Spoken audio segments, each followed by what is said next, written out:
Okay, yes. So today the goal is to read a bit on the chapter on sorting and get a few sorts learned. I have learned some of the sorts before, like merge sort, quick sort, insertion sort, blah blah blah. Actually, I think that's about a bubble sort if you count that.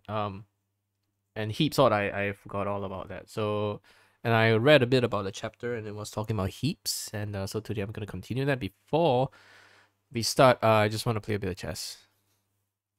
So, yeah, just to get my brain woken up a little bit. Uh, yeah, here you go. Just oh my god, I'm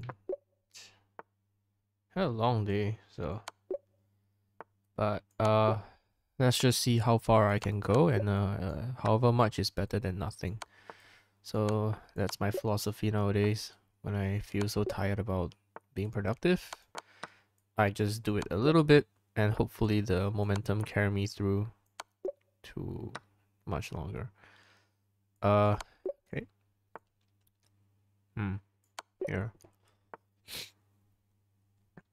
Uh, I think. Hold up. This looks okay. Yeah. Go here. Here, and then here. Here, and then okay. This I gotta be careful. Hmm. Hmm.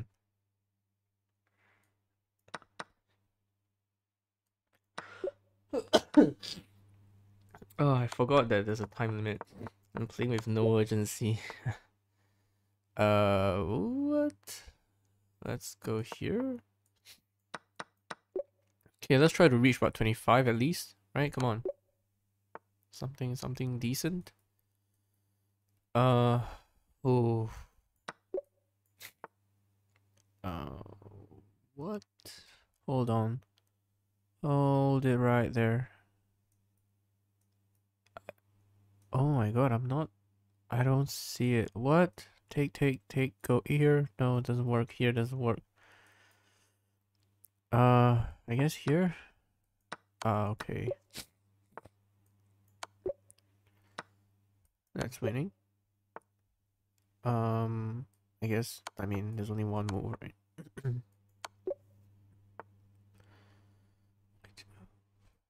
Here, here, here. Oh, what? Oh, I take. Oh my god, I'm so slow. Oh, this. Oh, that's wrong. Whoopsie daisy. Okay. Uh. Oh my god, I can totally squeeze that bishop. Eh. What? Oh, okay. No. This works out fine. I can get a rook here. And let's see. Oh, this is nasty. Oh, shoot. I forgot about that. Uh, oh, 28. Hey, that's not bad. I was just aiming for like 25. Okay, let's try one more time and see if I'm more attentive. If I can do better. Okay, let's. Uh-huh. Yeah. Ooh. Yeah. Mm-hmm. Mm-hmm.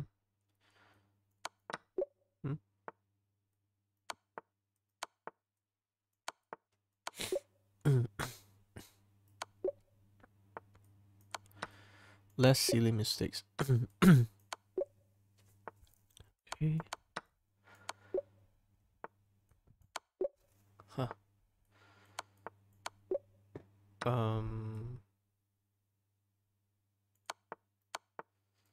Oof. I guess. Just come up. And then go here. It's all good. Here. And then here. My mouse feels slow. Yeah. Black to move. White. Oh, it's a. I mean. Oh, I mean, this looks good. Okay. Whoa, what? Wait. Oh my god, I shoot. Yeah. I don't get it.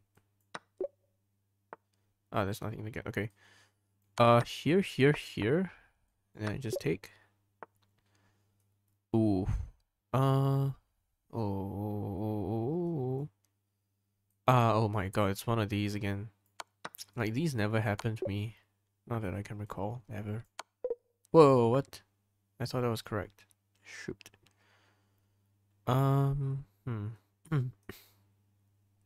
Wait, what is happening here? I don't see it. Can I? Oh, I can do this.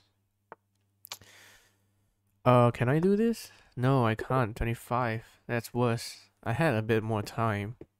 Okay, one last try before we really get started. This is the last one, I promise. Okay.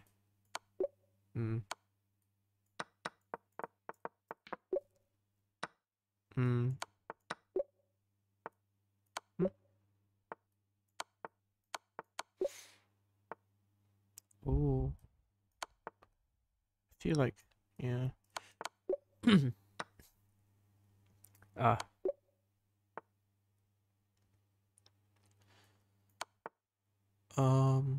Here and then rook.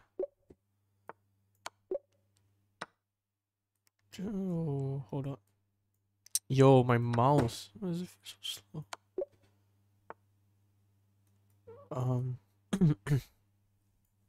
Wait, hold on. Take, and then I get this knight. Yeah, okay. I get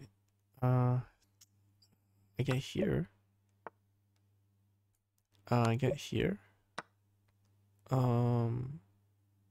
I can. Well, I'm not just free to take it. Just get this guy. Let's go here. Okay, and then go here, and I go here, and I go here, and I don't know what to do. Oh, I mean, okay. This looks like an idea. Yeah. All right. Then I go here, and I take. Why? Just get more pieces.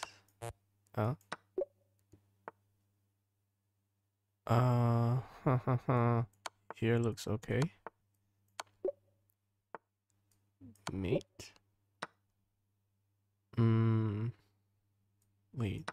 I don't understand. Isn't this mate? I mean take, obviously. Should we try here? No, that's incorrect. Okay. Let's try it. I think this is good. Here and then here. Okay, here. Oh, this is winning, yeah. Oh, this has to be good. Oh. Nah. What? Here. Gonna bait it. Oh, mate. Sneaky. I think I just go here. Ooh, I just grab. Here. 29. Here, I don't know. Okay. 29. That's pretty fair. That's fair.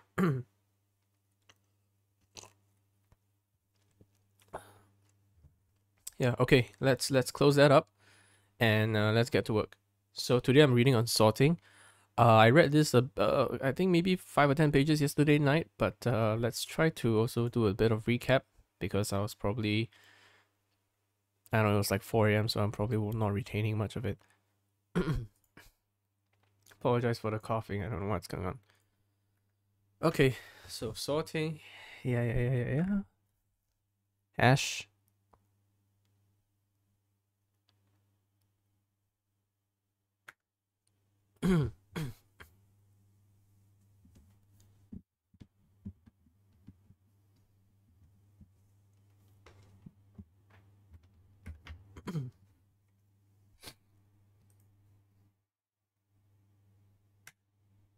uh, Fast sort is by which of these tasks can be done faster or faster than expected time using hashing instead of sorting.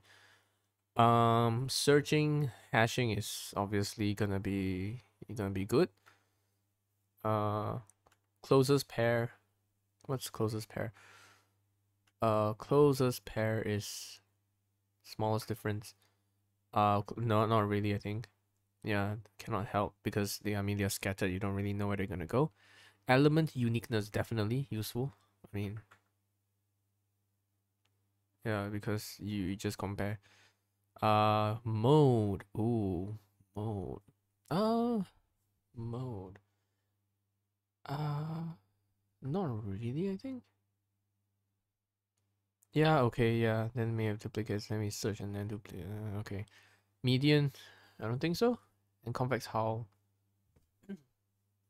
Convex hull. I'm not sure. But isn't clear what good that does. Okay. Yeah, so it doesn't really help. Okay. Alright.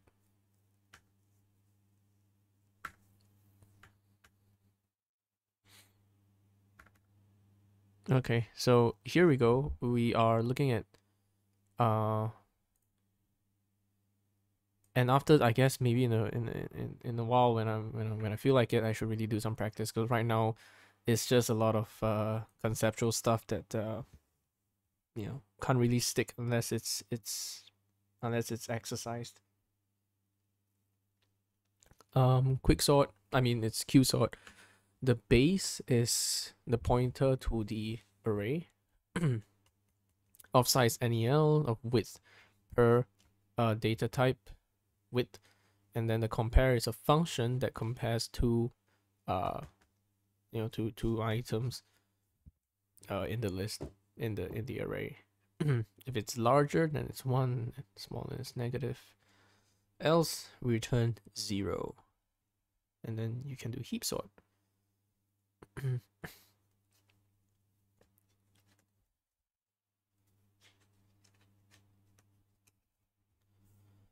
Uh-huh.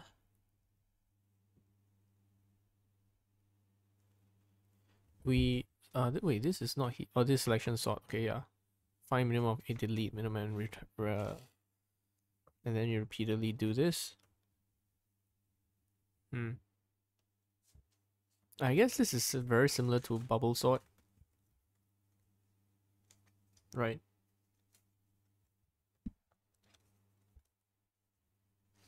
Quite similar to bubble sort, where you take the largest item and then shift it all the way to the right, and then take the second largest, shift it all the way to the second right, blah blah blah blah blah, and then you swap the positions, and then you're good.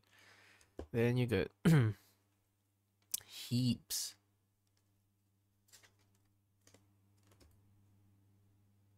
Insert and extract min. Insert and extract min. Partial order that is weaker than the sorted order. The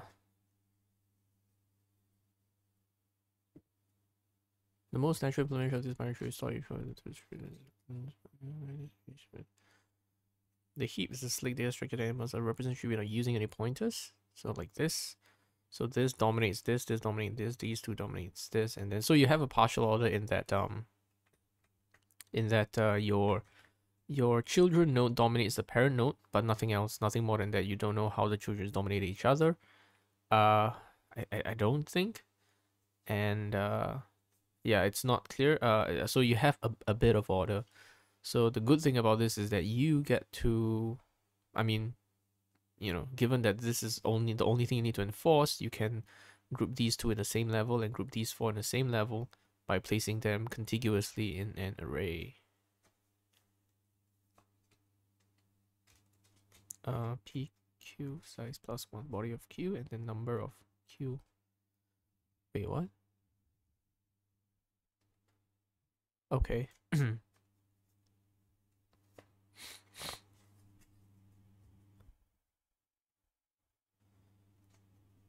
Right. So you're, yeah, okay, so you're doing a heap.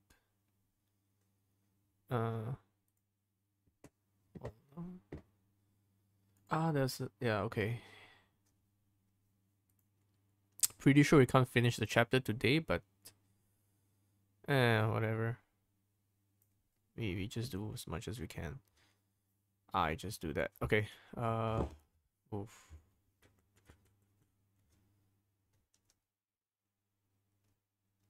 Yeah, so the point about the heap is that it fills up, it kind of, I guess the way I would see is that it flattens a tree in a way, but going by the depths, it kind of flattens it out. So if you have a tree that is very sparse, it will have to flatten it all the same, and most of your heap is gonna be empty. So it's not space efficient unless your tree is efficiently packed. Yeah, no holes in the tree. Unless it's the last level. Yeah. With heaps all but the last level filled, the height of an n-element heap is logarithmic because 2 to the sum from 0 to the I is equals to h minus 1,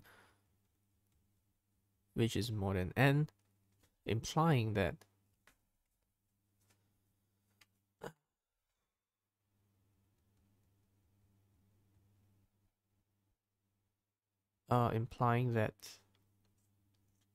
yeah, it's gonna be a logarithm relationship. So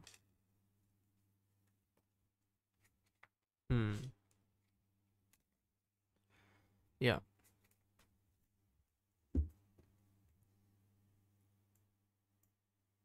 Okay. This is good.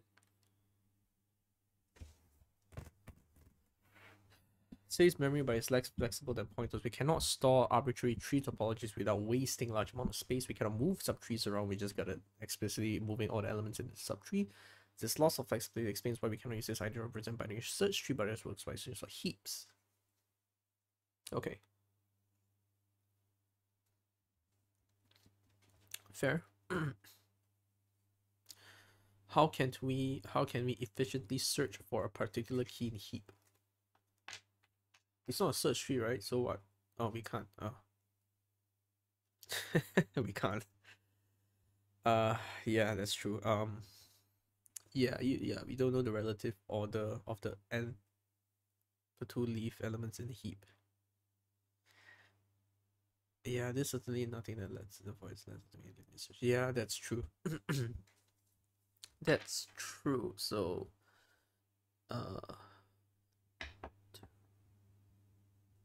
one, 2, 3, 4, 2. 1, 1, 2, 1, 2, 3, 4. Yeah. So the bottommost layer, we have no idea, right? I think this is what it means. So even if you just talk about the bottommost layer, we have very little idea what's going on, and that's half of the heap, right? Just based on how the heap is constructed. What the heck? Hello? Oh, it's my... Wait. Okay.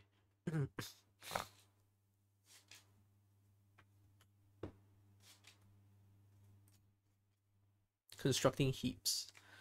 Here we go.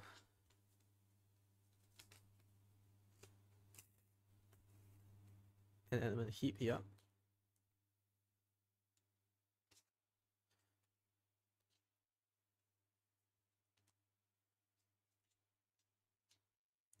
Yes.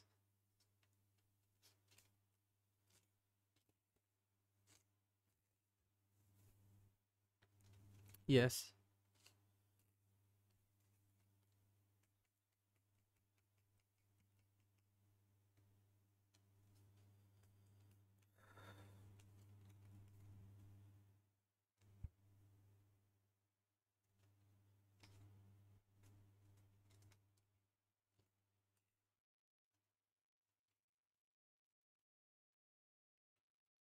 Okay. PQ insert. Okay, let's write this down because I feel like definitely I will need to work on this.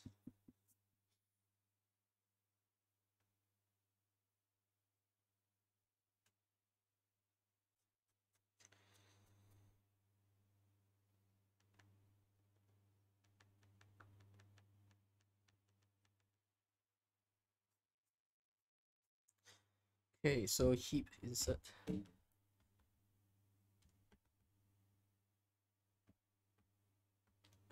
Let's say that my heap looks like this.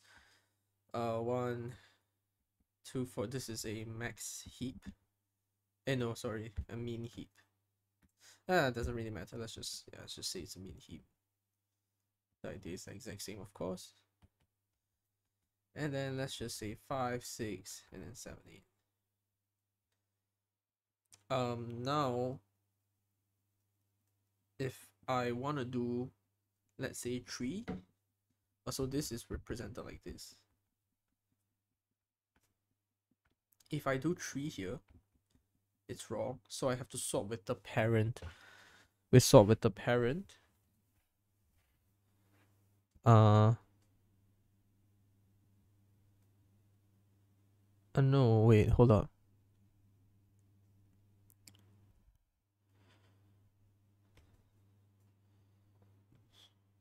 Might be less than its parent in a mean heap, yeah.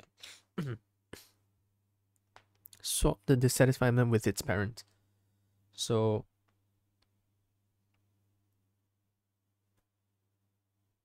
now we swap 3 and 5. And then 3 is happy. But what if, let's say, it dominates?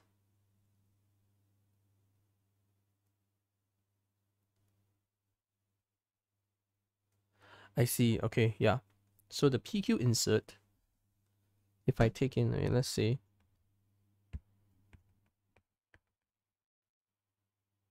PQ insert, priority Q, and then X. So if Q, what's the N? Okay, let's ignore Q overflow issues. Let's just say that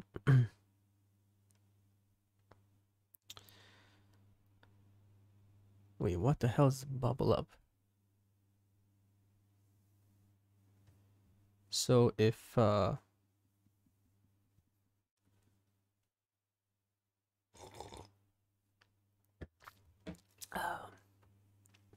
Q N equals to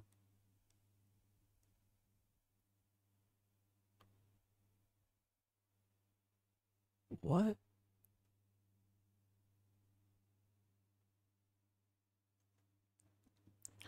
N is the number of elements. So Qn equals to Qn plus 1. Okay, fine. So this is just incrementing the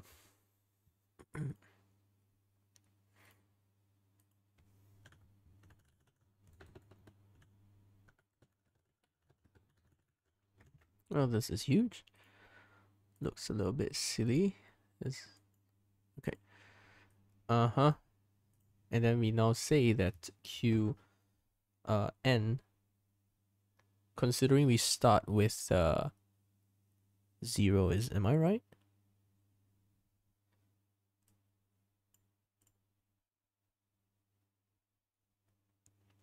What? So Q to the N is the index of where you want to be, and then Q is that value. Wait, what? But how do you access? Wait, what does a Q really look like? Here we go. Number of Q elements.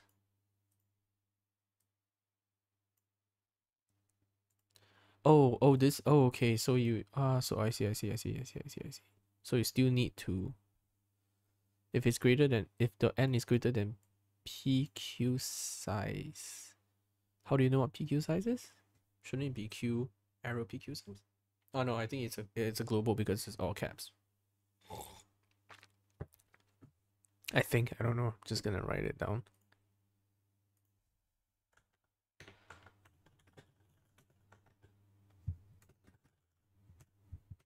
Okay. And then so you take that, the pointer point to the Q. Well, okay, that's because we're overloading. Then we have X and then bubble up Q, Q, and that means the position. So you keep on bubbling up, right? So how do I write the bubble up? Let me try.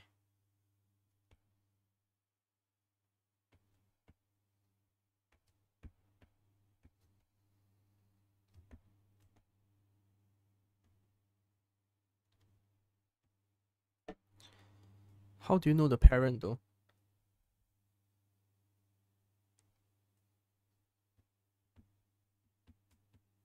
If wait, you know parent? Oh, you can do parent. Ah, yeah, the parent is just half of it, right? The floor. Okay, yeah. So if okay, so if Q arrow Q bracket P, let's assume this is like a min heap or something. Larger than Q arrow Q parent of P. Yes. Oh, they use smaller. Okay, fine. So if this is smaller, then swap Q P PQ parent. And then now I bubble up the same thing, right? Q and PQ parent. PQ parent of P, which returns a integer. It's just the index. But do we have to swap? So how do we write the swap? The swap just literally means change the swap should be quite straightforward, right? Take constant level since the height. Wait, did we do the swap already? Young child, parent.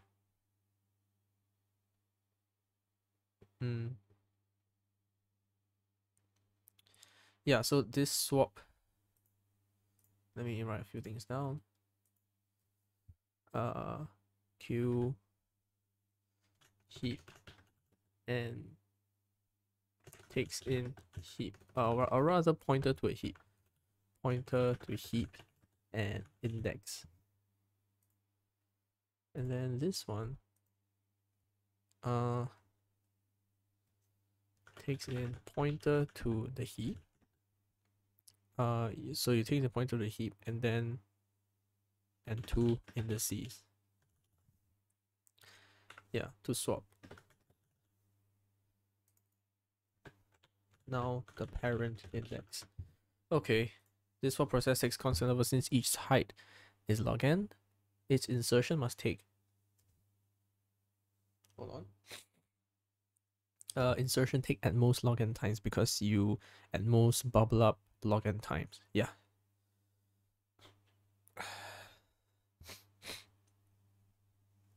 Okay. A heap of n elements can be constructed on O log n time through such n insertions. Okay.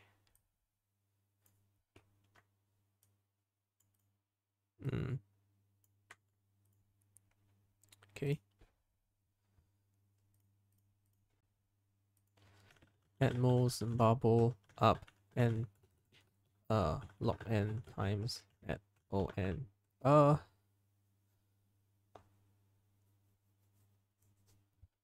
At O1 each, right? Because it's just a swap.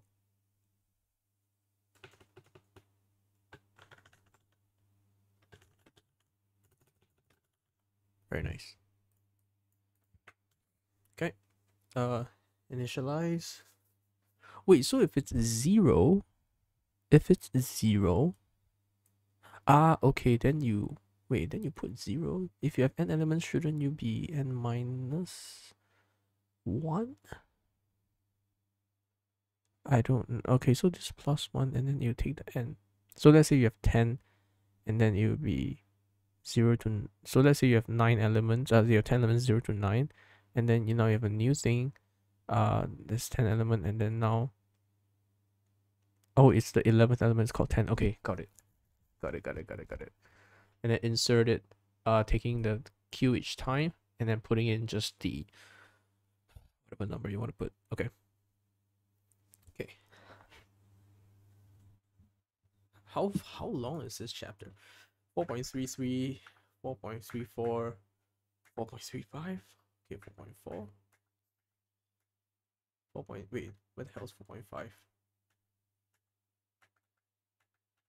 Here, merge sort. 4.6.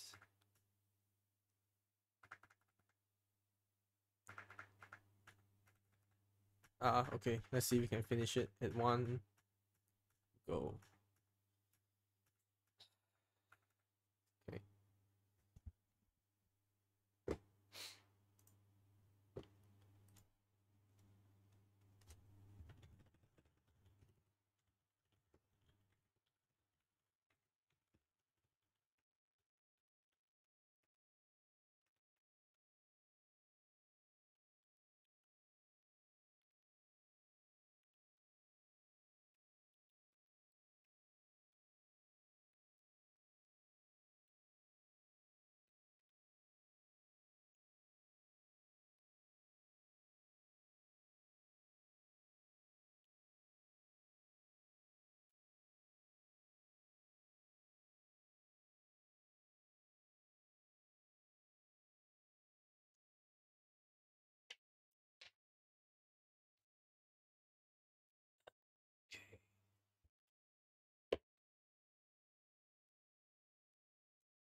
Mm-hmm.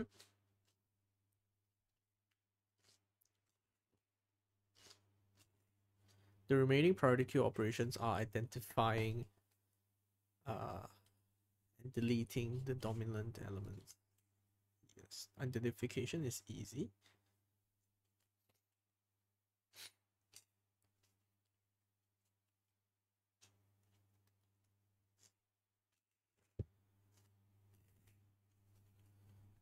This can be filled by moving the element from the rightmost leaf, sitting in the nth position, to the first. Wait, hold on. What am I doing again? So I'm trying to implement a priority queue which involves inserting, searching, and deleting. Extract, right? Extract, yeah.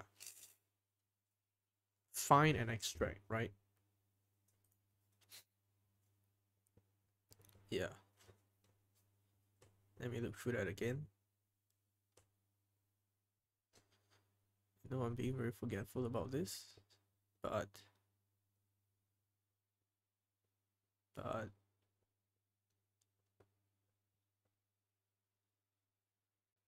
oh, I realized the book that I'm reading, this version is quite different from the other version. There's a lot of errors and things like that. Oh, this is the good version. So yeah, so you insert, find, and delete.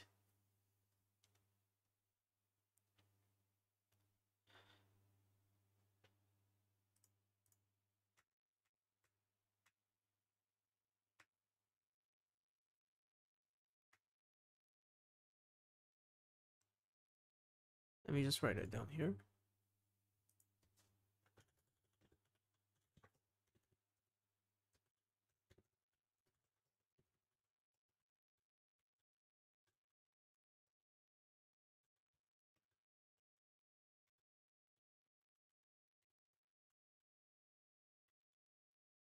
Okay.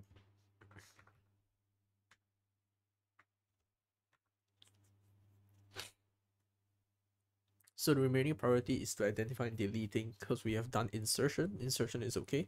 Identify and delete the dominant element. The top of the heap sits the first position of the array.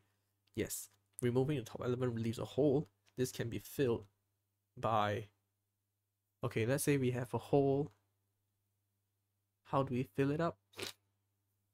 We want the next. Oh shit.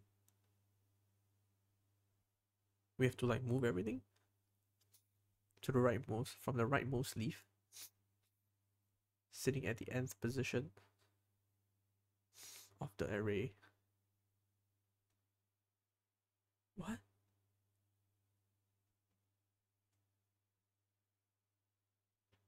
Wait.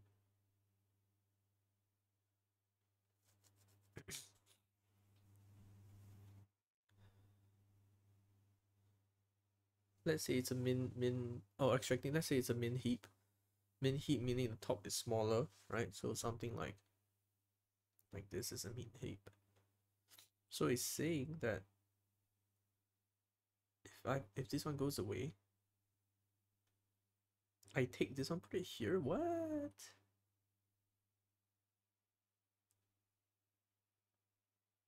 That's not right. I should take one of these, right? This one, maybe put it here, or whichever. No, we don't know, right? The relative order. Oof, this is fishy. Hold on. Removing the top element.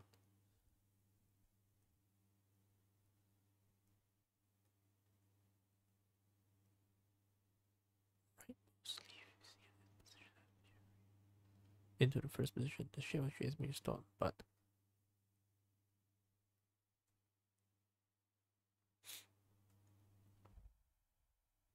the root of this mean heap. The root?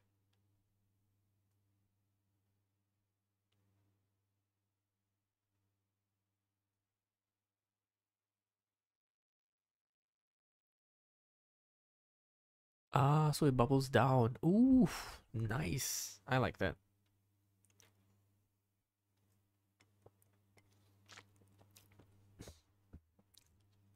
Heapify.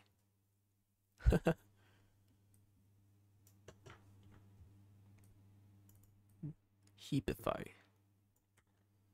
Percolation downwards. That's a nice way to put it.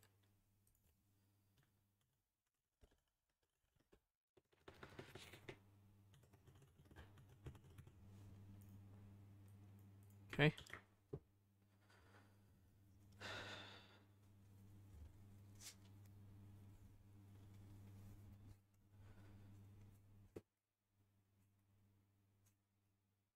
Okay, let me try to write.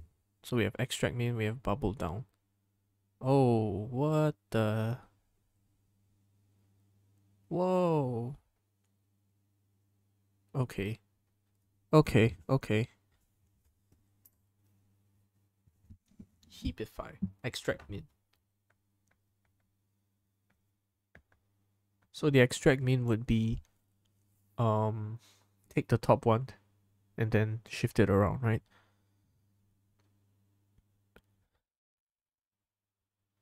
So the min is equal to, given x star q, q arrow, the first one, which is q0. Yeah, that's it, right? Oh, q1.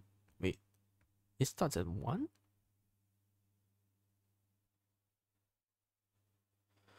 Okay, I think it's just a convention that is here. So once you have the heap, and then you take the rightmost, and then you say replacement q equals q n, and then now, oops, now q arrow q1 equals to replacement.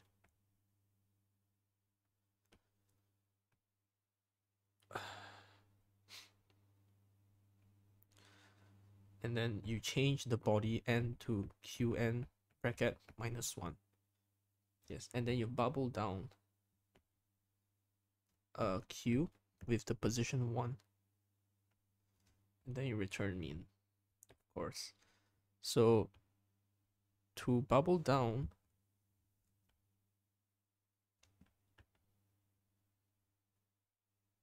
given the star Q and a position P is integer, we say that we want to just swap. Okay, this is a bit tricky. So I want to have my young children. I need to use young children, and I need to use. It's just two of my young children, right?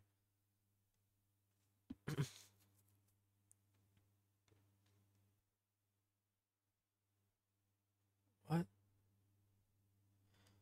Uh.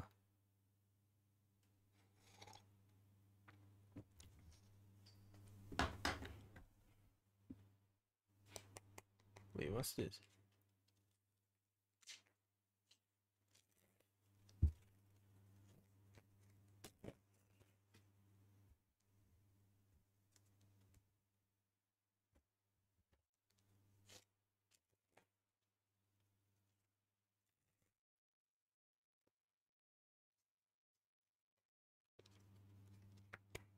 Uh.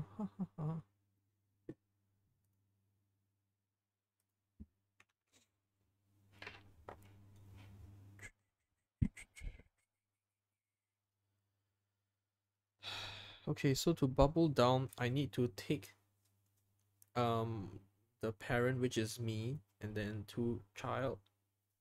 Must it be two? Yeah, okay, and I take the smallest one, put it to the smallest one, put it to the top, and then I bubble down again. That's it, right? But why do I need to? So okay, if I were to write it, I would just say that uh child 1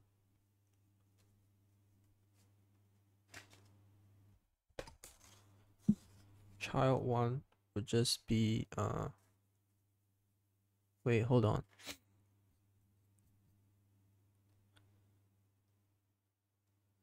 Child 1. So if I have something like this 1, 2, 3, 4, 5, 6, 7. So 2n child 1 is equals to q arrow q p times 2. Child 2 equals to q arrow p times 2 if they exist, plus 1. And then just find the min.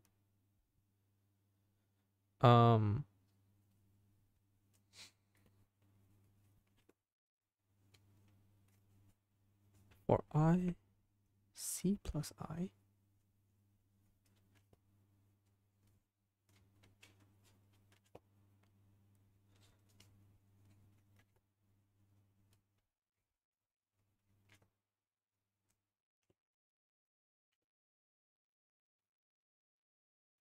Oh, it's just, wait, for I less than equals to 1. Why would you just do it twice? Okay, but I get the idea.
Yeah, so once you do that, then you bubble down. Okay.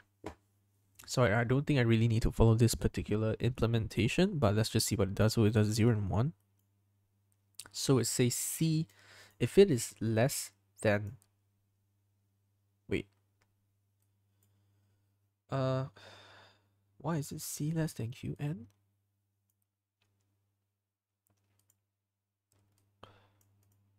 Oh, okay, so that means it's if you know, so this just means,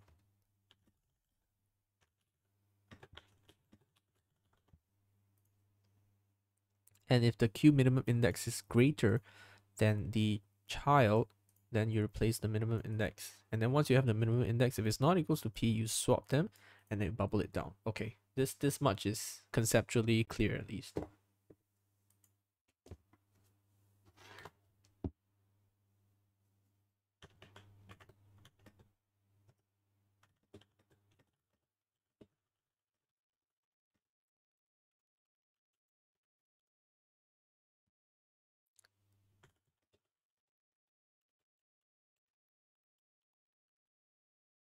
It can be, it can be,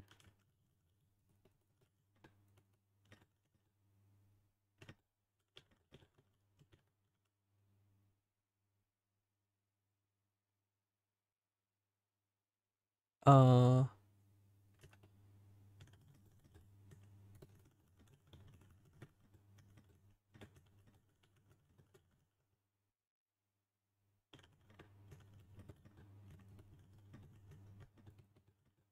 or,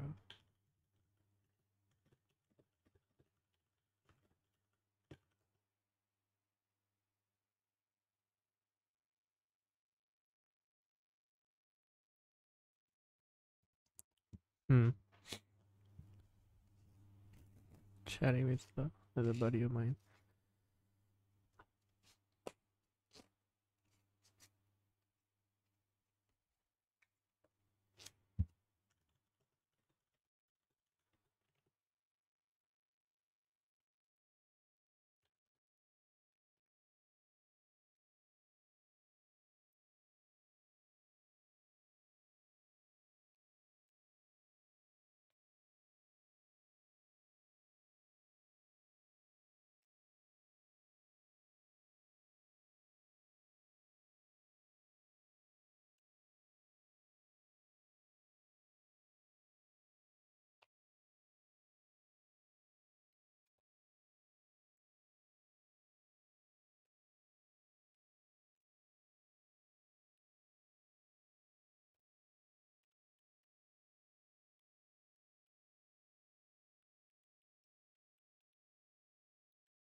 Oh,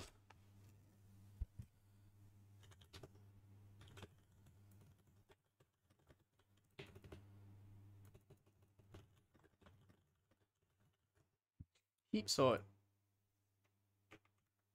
I guess I just learned heap sort. So we reach a leaf after log n bubble down steps. Each constant time. Thus, root deletion is completed in log n as well.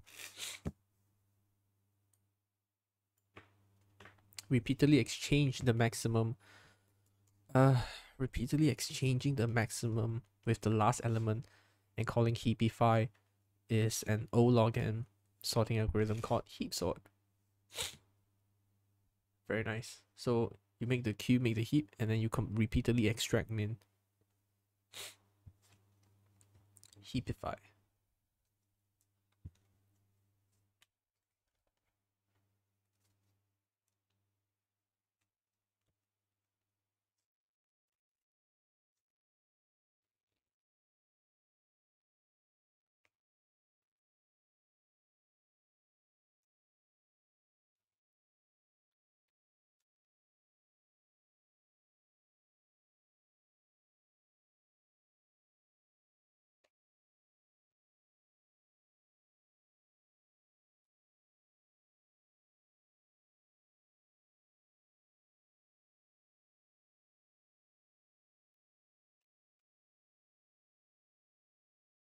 Because it creates a priority queue in queue,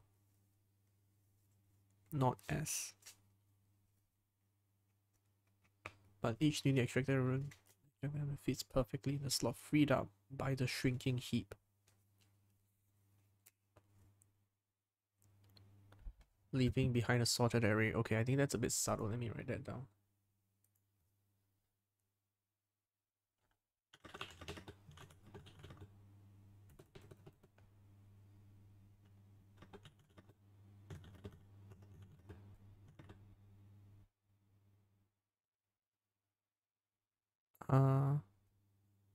Make heap. Each newly extracted element fits perfectly in the slot freed up by the shrinking heap. Each newly extracted element fits perfectly in the slot freed up.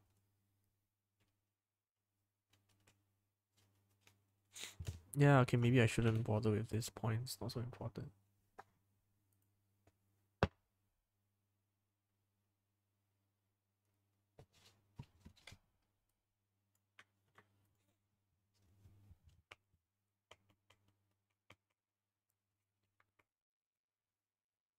Wait, what's the war story? Oh, I didn't.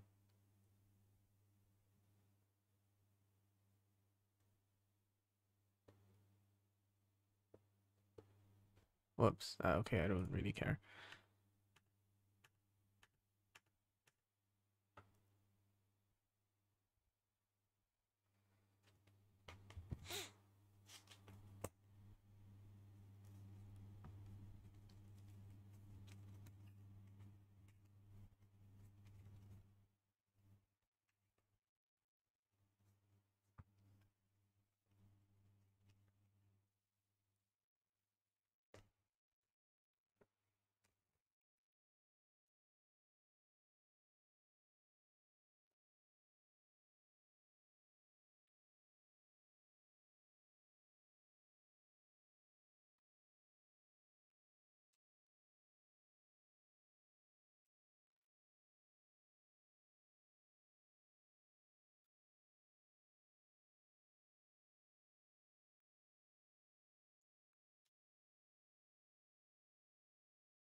It's the heap constructions.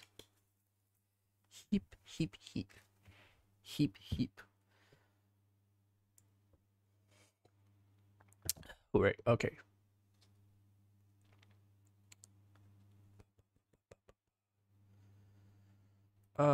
Pretty tired.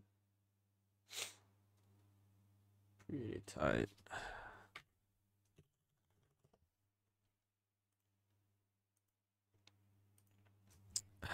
Oh boy. feel I need to. I feel I want to take a rest, but I'm so tired. But I'm not done. Okay, let's play another 3-minute puzzle just to take a break. I'm not sure if this is actually working. Like, am I actually getting rest? But you know, I just wanna chill.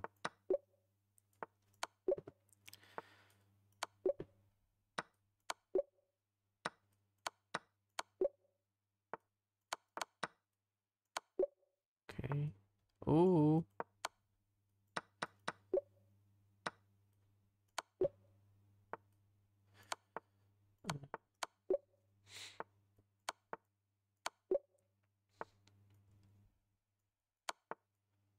Oh, hold up.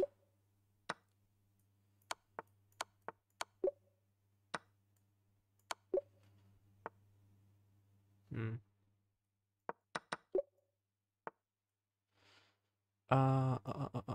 Here.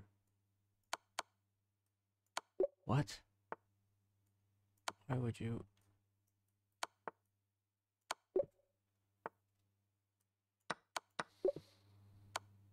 Hmm. Ooh. Let's go here. Can't stop it.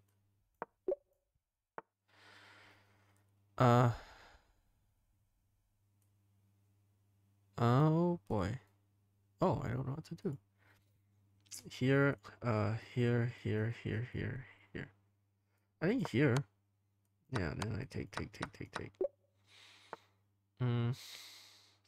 God, I'm getting so slow. Okay, faster, think. Come on, wake up.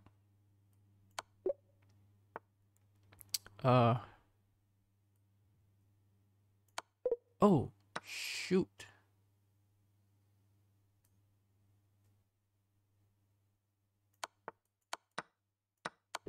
Goodness.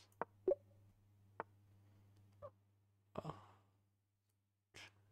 Oh my god. How did I not see that?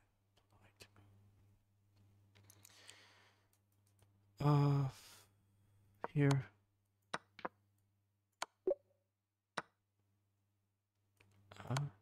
Oh, double. Wrong side. Didn't I do that? I guess take and just win some material. Oh boy.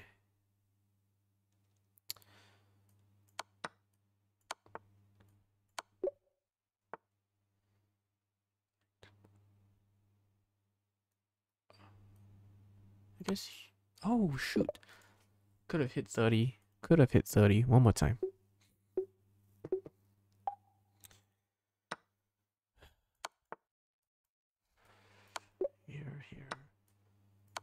Here. Takes. Mate. It's mate. What? Oh, it's a fork. What? Oh man. Oh, hello. Okay. Just try to keep it clean. No mistakes, please. Oof. This is just. Oh, come on. Hey, what? Ah, okay. That took me too long. Oh.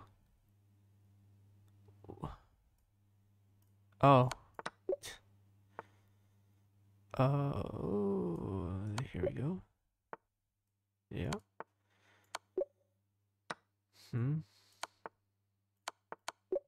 Okay. Uh-huh. Yeah.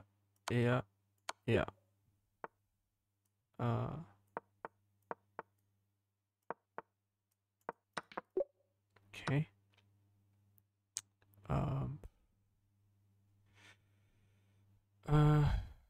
I guess here.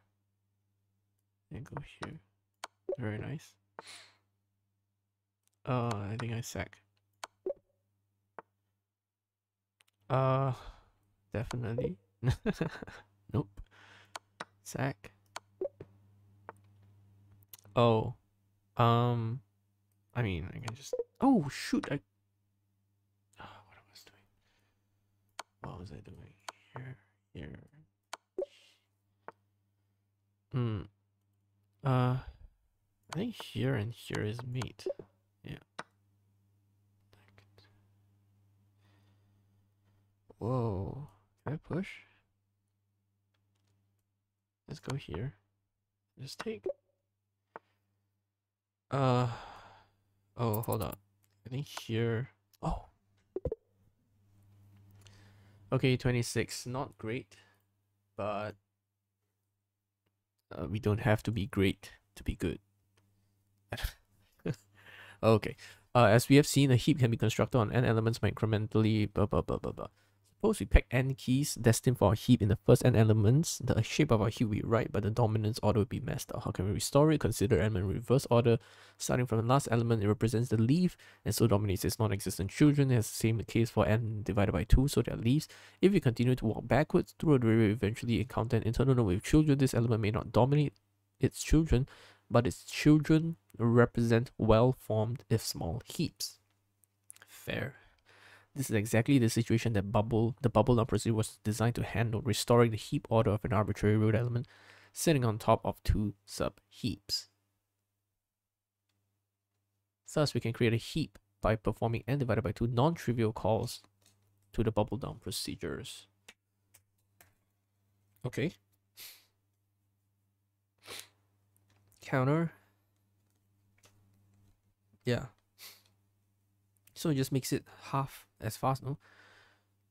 Multiplying the number of calls to bubble down n times an upper bound on the cost gives us the running timelines of n log n. Yes, this will make it no faster than incremental, yes. But note that it is indeed an upper bound because only the last insertion will actually take log n steps. Recall the bubble down takes time proportional to the height of the tree it is merging. Most of these heaps are extremely small. In a full binary tree of n nodes, there are n divided by 2, there are leaves. Divided by 4, blah blah blah. So there are only n divided by, yeah, with h height, cost of the heap is n to the times h times the height times the number of those with that height is less than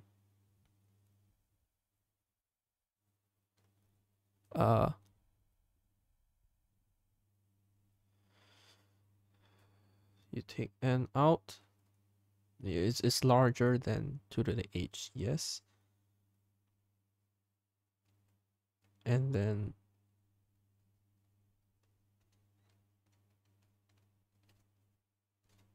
this is less than 2n. Yeah, makes sense. Because, yeah, it's h divided by n. At the,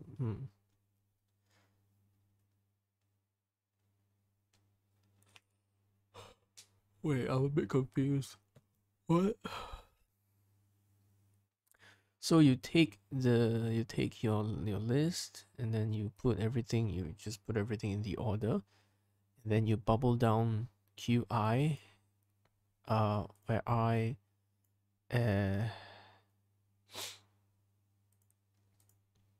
divided by 2, and keep on dropping it until it's, yeah, so you bubble down the previous positions.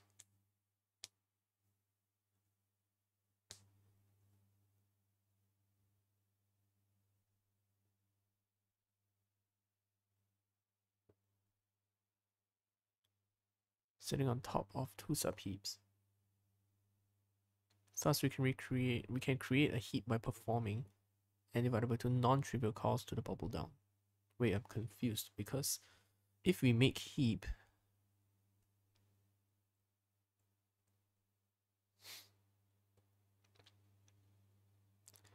yes. So you just sort that means, okay. Okay, so the idea is that if you make a heap of it naively, just kind of placing things into place, then you're using the insertion method, which is log n, and then you need to do it n times, so that's n log n. But if you just chuck them into a heap, which is constant time, and then you sort the half I guess anything be above the last layer using bubble down.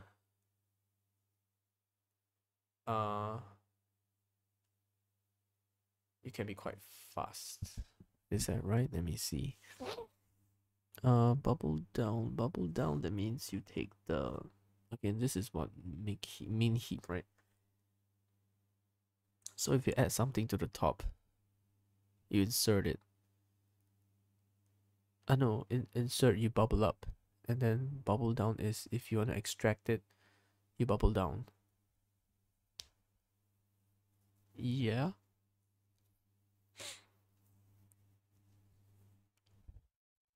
This is important here.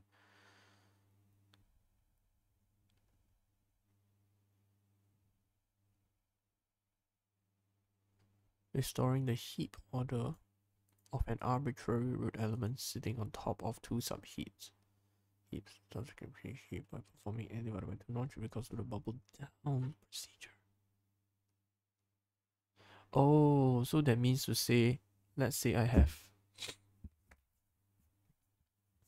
I don't know, some random ass heap.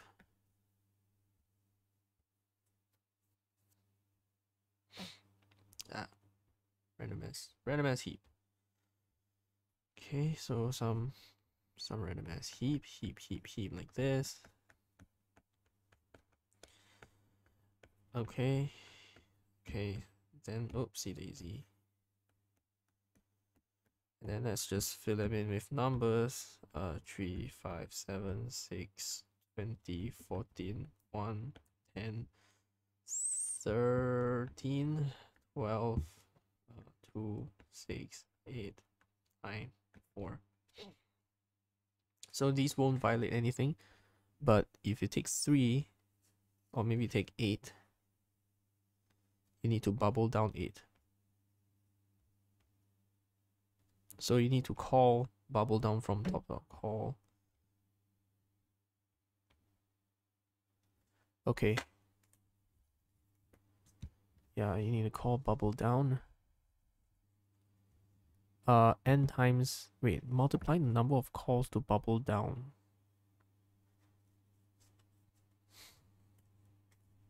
Times, oh, which is, wait, why is it N? Isn't it N per 2?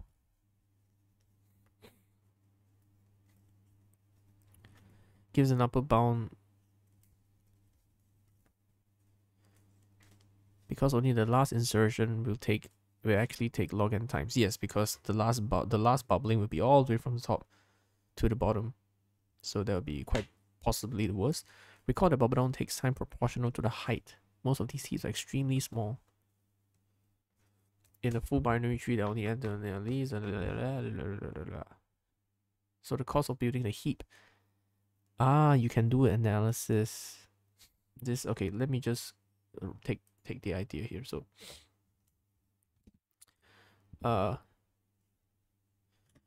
we call bubble down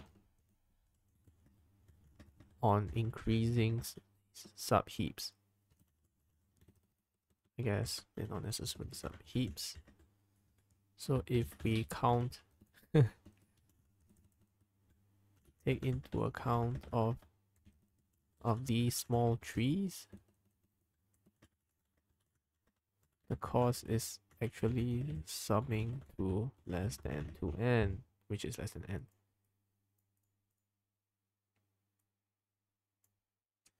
Now the trick is for me to understand why this is the case.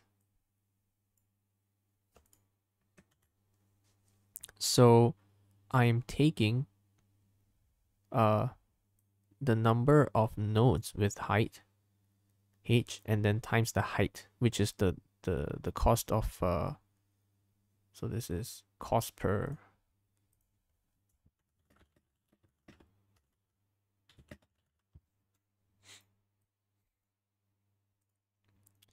okay, and then we need to sum up for pause, they're at most of height, cost per depth.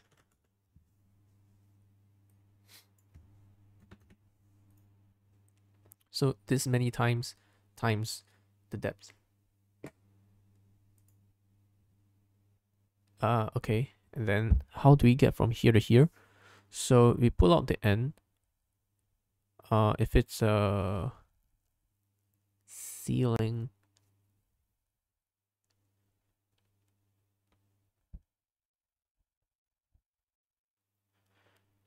uh, I mean, I already know that h is equals to log n, right?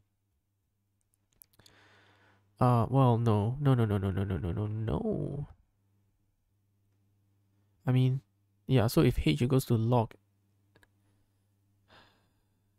so this is so h to log n, so n and h, then log n to log 2 to the h. Yeah. So this is just the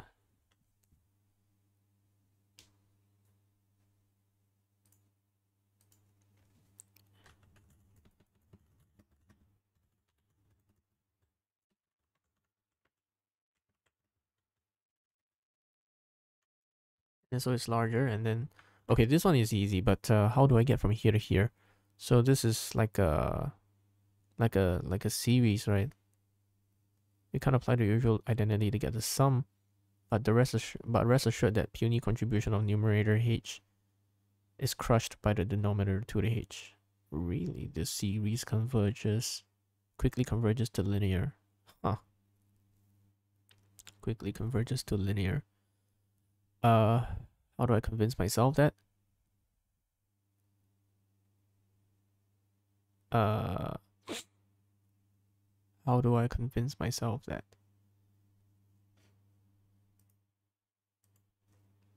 How do I convince myself of that? That means this is 2. I mean, okay, fine, right? So 1 over 2, 1 over... You get h times... Huh.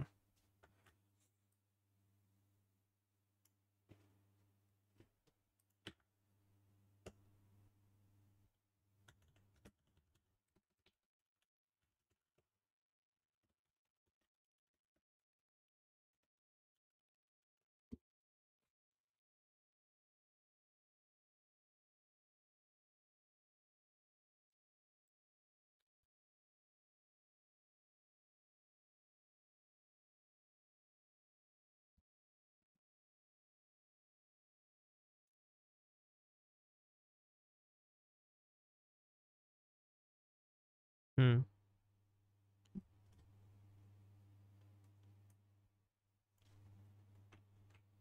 Well,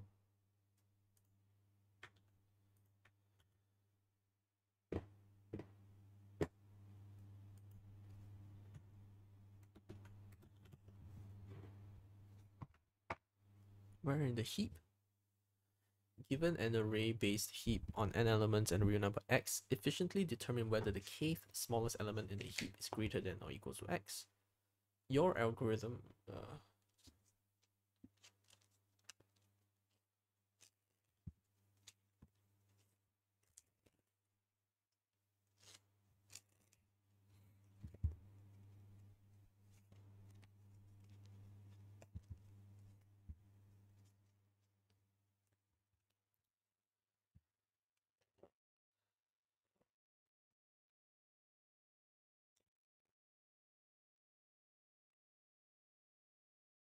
maybe wait, hold on, let me write this one down. K to h. Log n.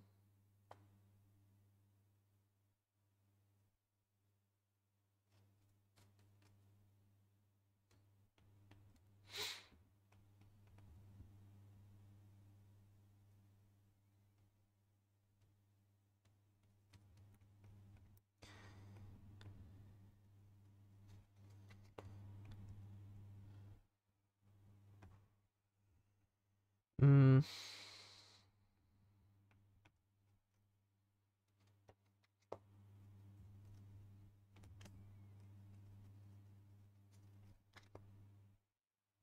yeah, I mean,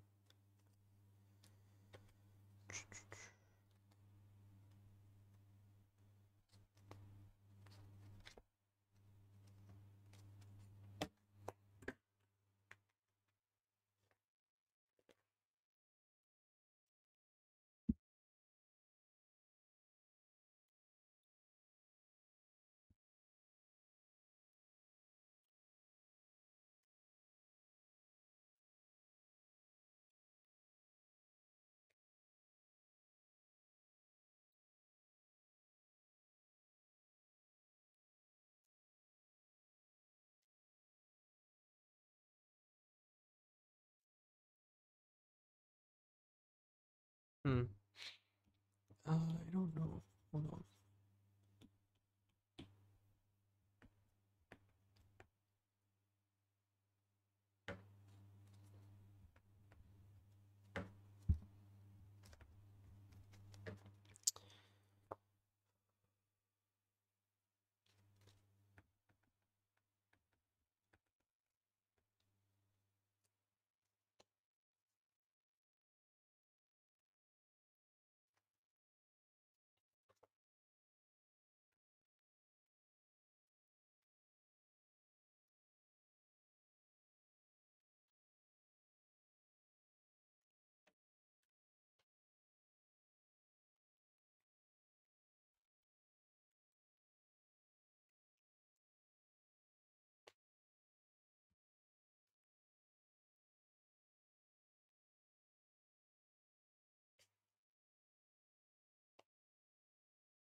Okay, given an array based on n elements and real number, k smallest element should be okay in the worst case, independent of the size of the heap.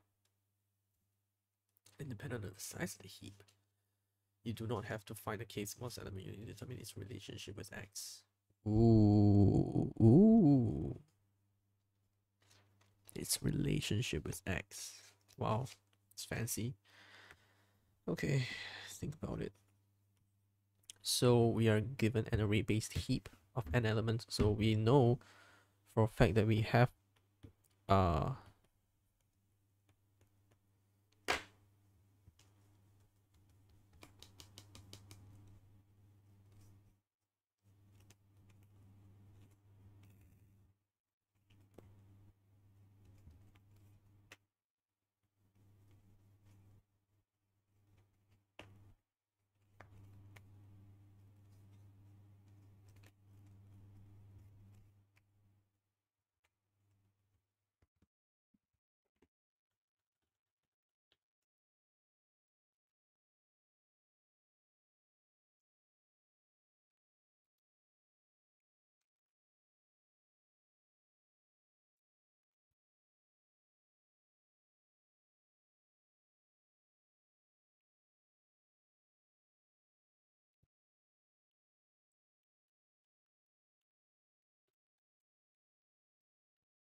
yes.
Which is n.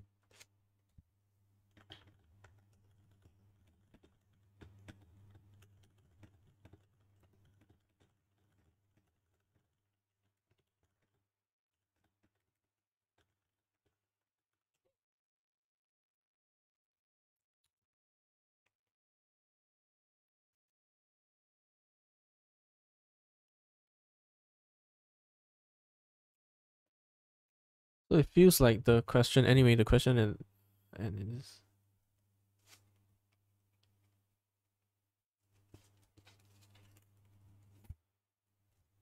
at the H.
Uni to H log n. Uh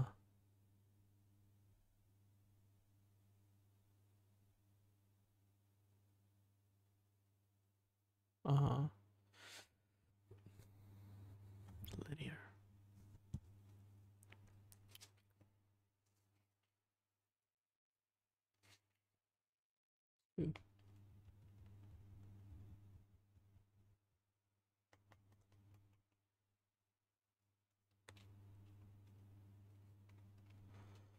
I don't see it.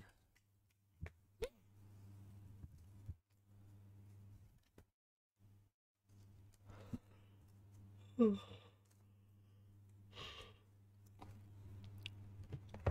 boy, I'm so. Okay.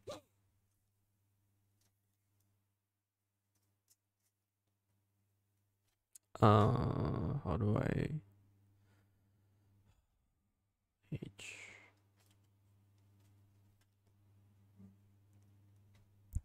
Uh,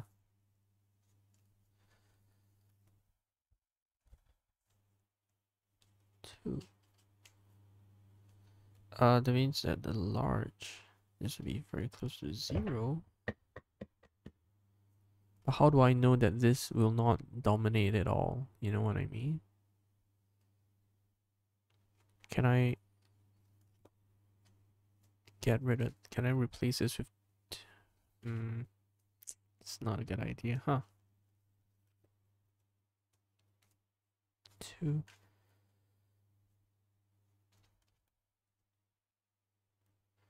Uh.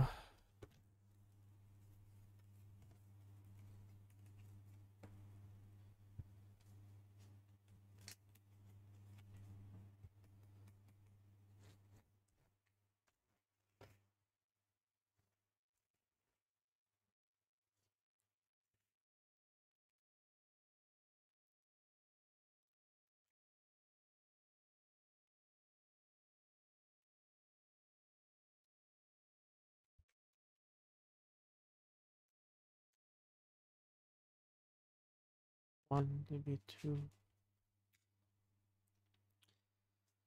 Uh, let's just see. It'd be 1/2, 2/4, 3/8, 4/16. This is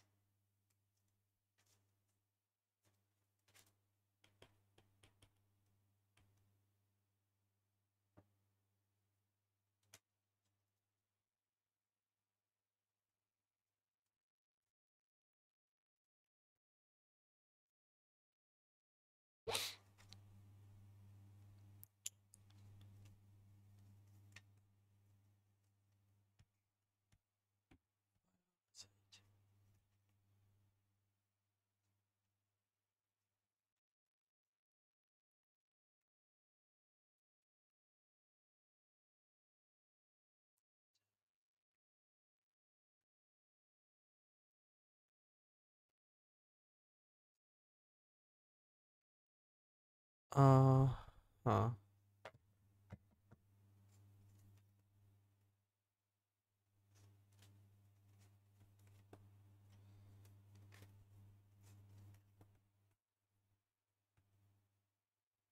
Hmm.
So h divided by 2h. Uh,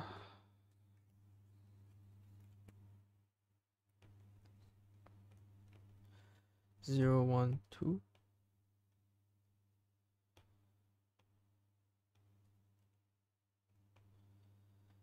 This is just standard 1 over 2 h.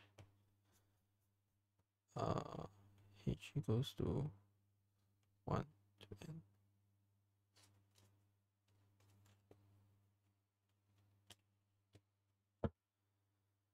Uh, 1.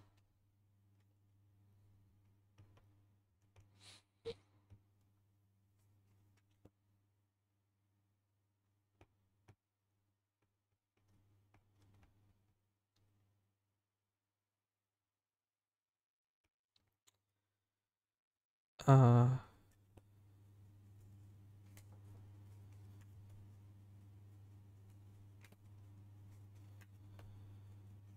hmm. It's not great either.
Okay, I'm gonna forgo this and just move on.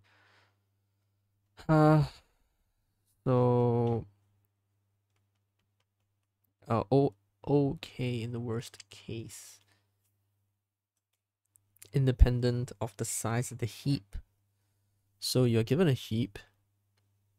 You're given a heap, okay, and then you're given one of the, and then you want to find the kth largest. The kth largest, and then you don't need to know the kth smallest, whatever, is greater or equals to x, and then you don't need to know it. So, well, obviously, to find the kth largest, you need to first find the correct level and then compare that level.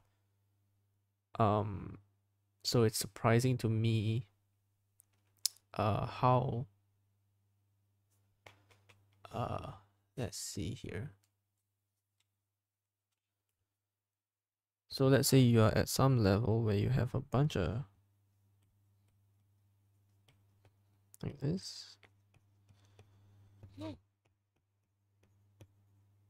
Okay, like this.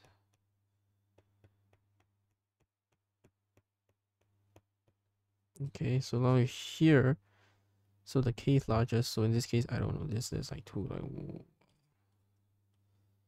1, 2, 3, 4, 5. There's 2 to 5, 32 people here. And then we know that this is gonna dominate all of this. So the kth largest, let's say the 10th largest, it has to be beyond log 10, right?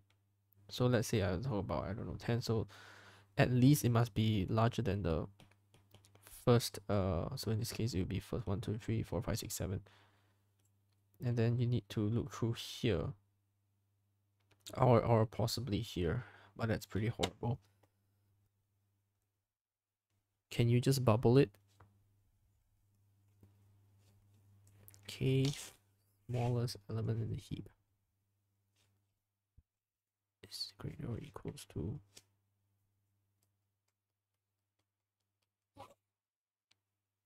It says it has to be independent of the size of the heap, which tells me that whatever you do from the top, right? So it doesn't matter how deep it goes, you just do from the top.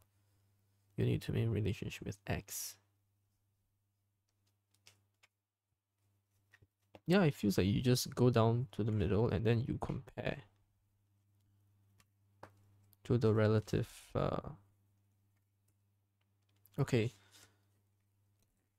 So first of all, you take the. So take.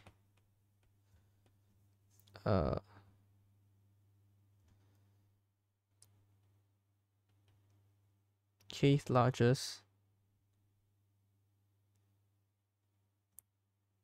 to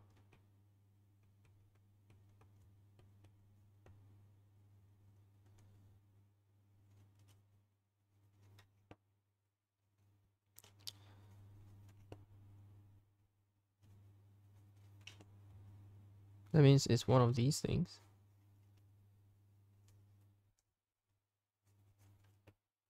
And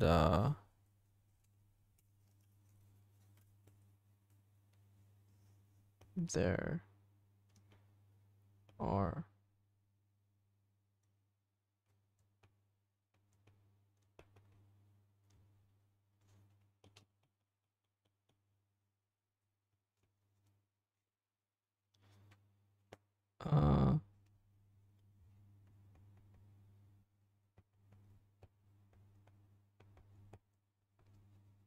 so there's at most k of them.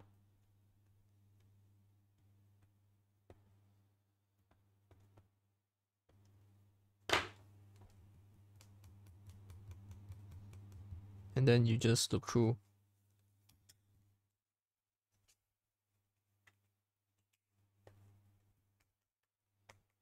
Yeah, I'm not sure what to do because you don't know the relative order. So you do have to find the k smallest element. I'm not sure what else you can do.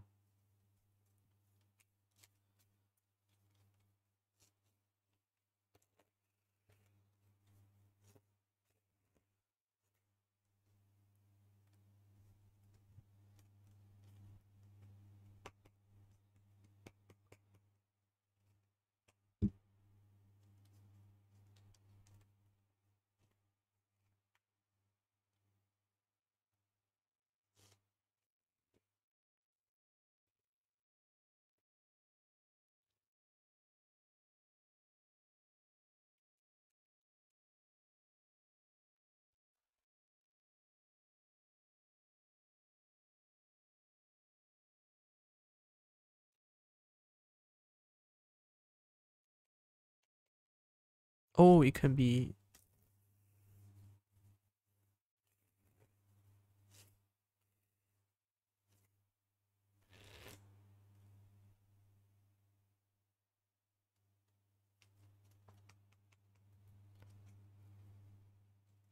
Yes.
Whoosh.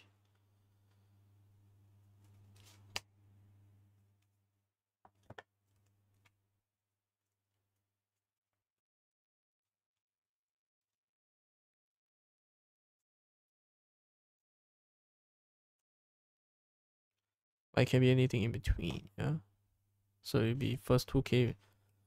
Level 1 will have one element, so level k will be a 2 to k minus 1 element.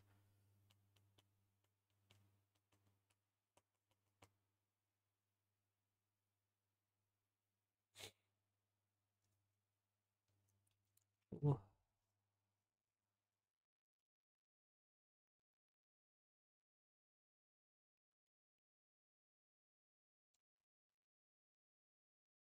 okay.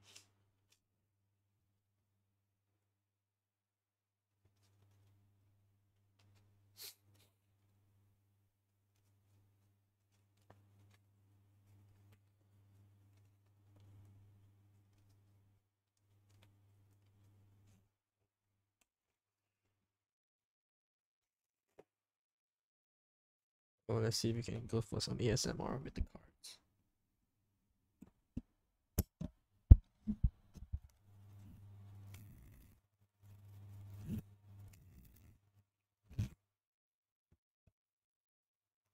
Hmm.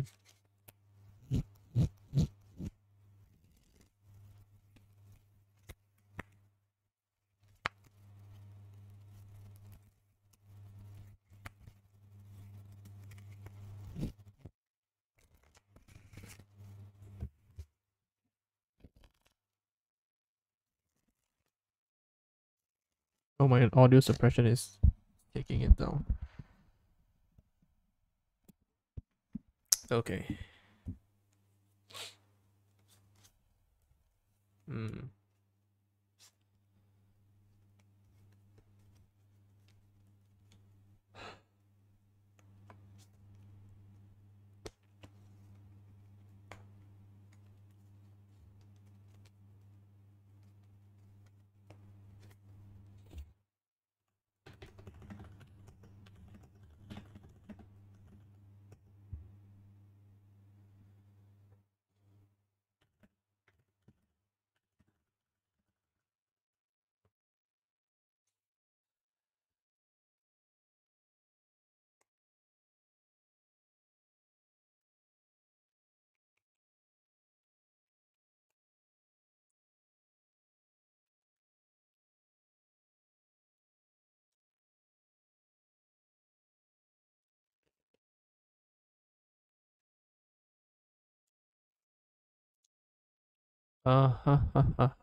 Okay, heap compare. Priority queue in I in count equals k, and then root equals I, and then x, which is what you want to find, I guess. If the count, which is your index, is less than 0, or your I, which is your index more than your tree, then you return count.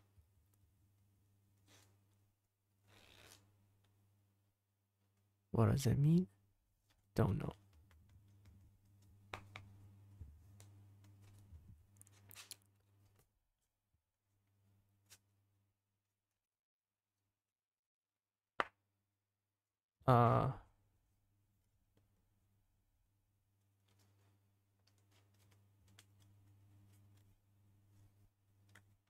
K is largest. If your queue at position I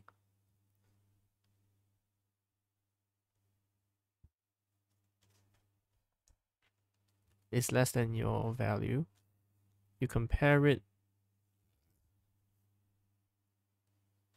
with the young child of I, where you count -1.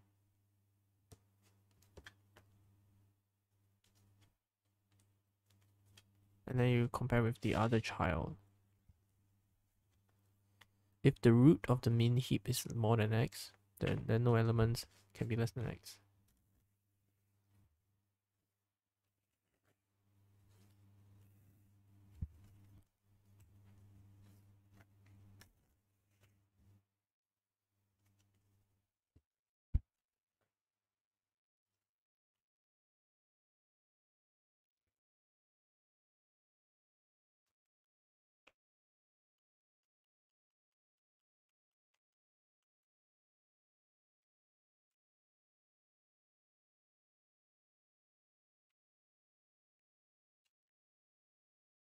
How many nodes do we visit?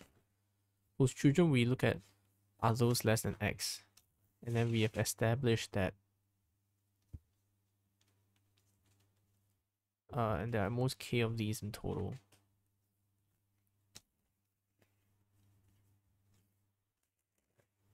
Is that true? Yeah.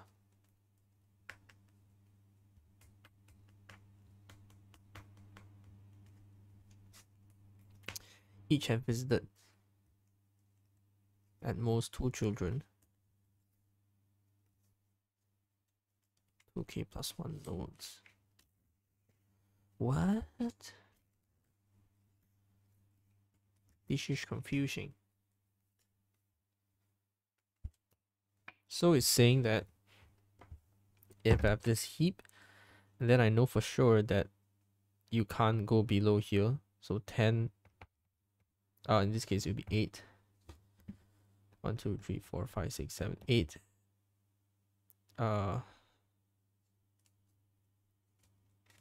It has to be one of these guys, because these are all larger. So you at most, wait, and each have visited. What's each? Whose children we look at are those? Wait, how do you know at most k of these? Because if we see more than k, we stop. Each have visited at most 2 children.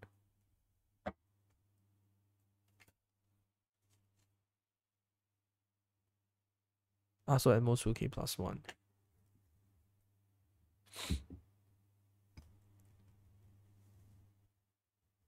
It's a bit iffy, but okay.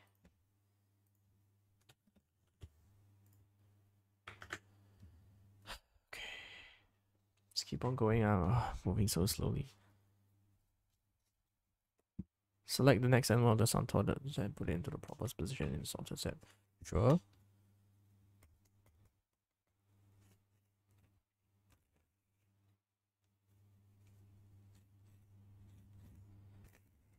Wait, what does this have to do with heaps?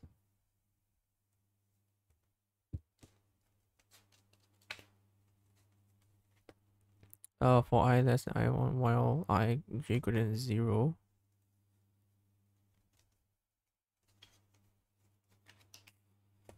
And you swap.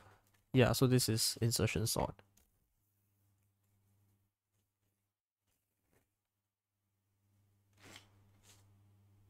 Since few iterations of the loop suffice to sift it through the problem. Okay.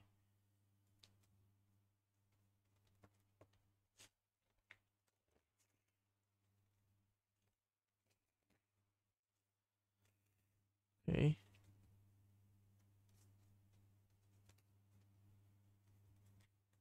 Insertion into a balanced tree task takes O log n per operation. A total of n log n to construct a tree as an in-order traversal reads through the elements to complete the job in linear time.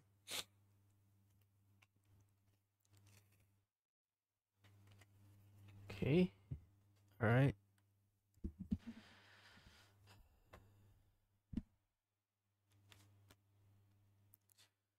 I came to the let's try though. Let's try.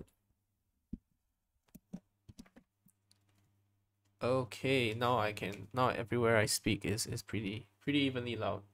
I think. I think. So.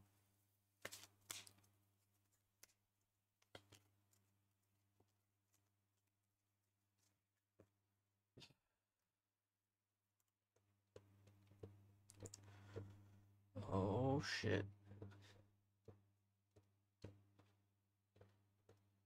Merge sort, quick sort, randomize algorithm, and then I'm done.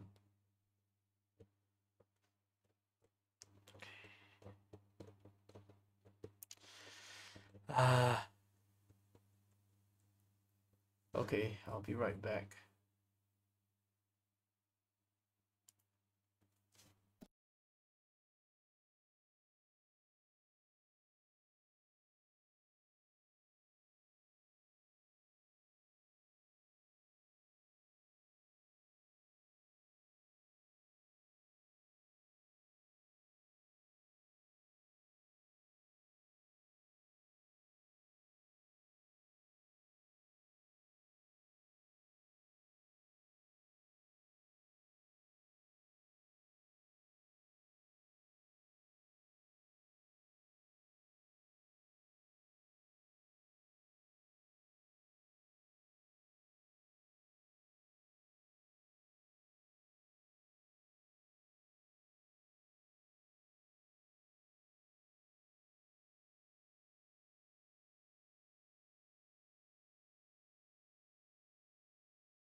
Ha ha ha ha ha ha ha ha ha ha.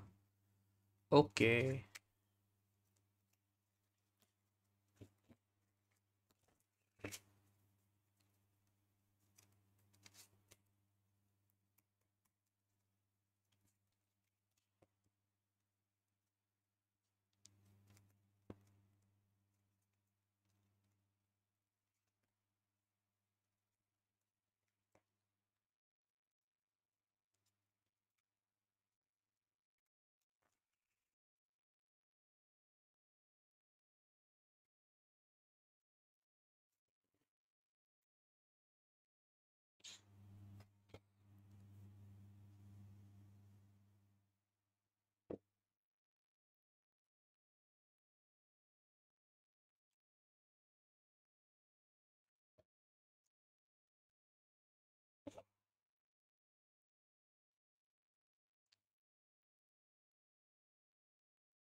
Restrictions on the availability.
Come on, Kai. You can do this. Can you?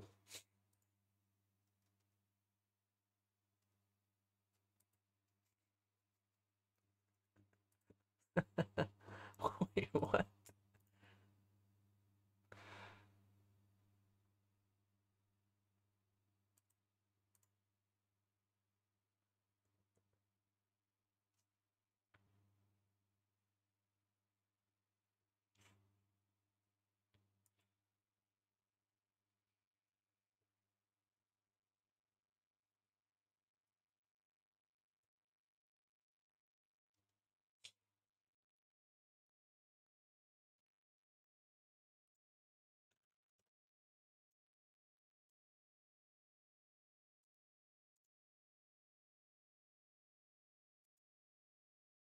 Oh, shoot.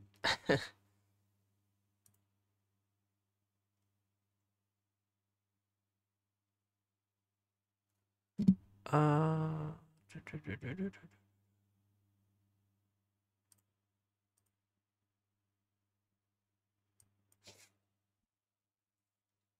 um, sure. Whatever. Sure.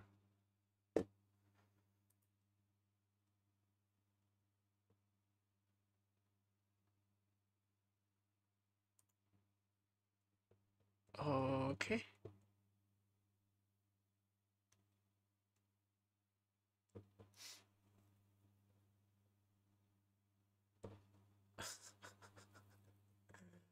Uh, this.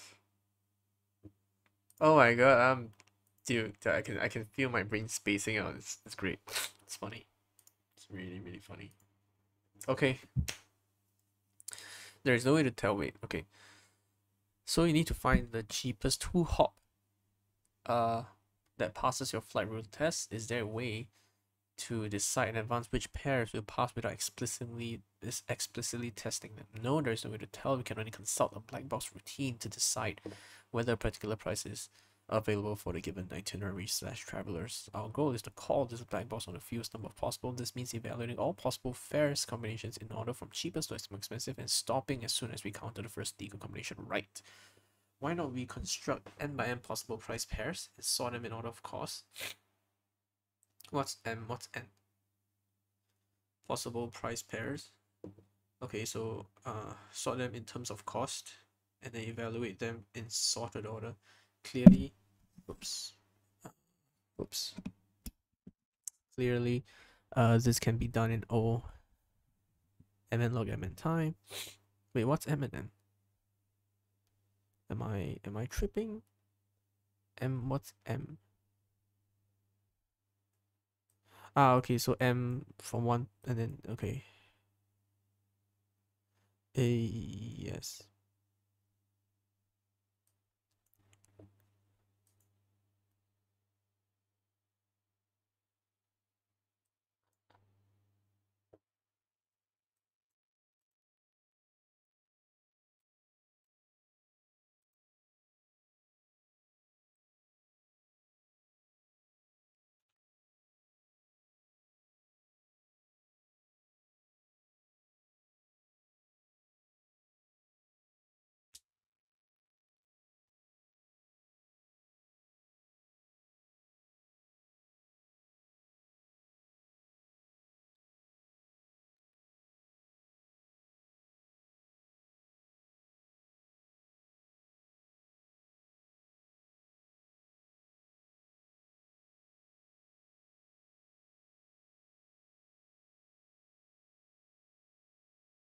Okay, yeah. And hence it would either be 1-2 or 2-1.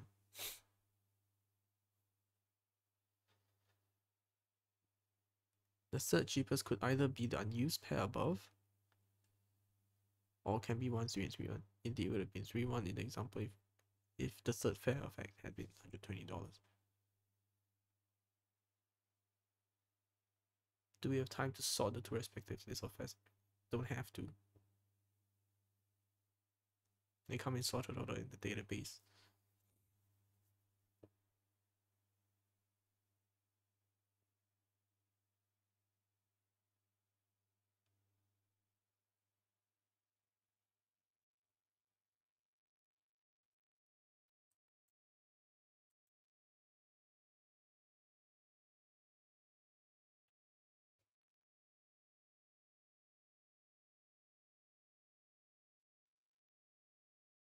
We never need to evaluate the pairs.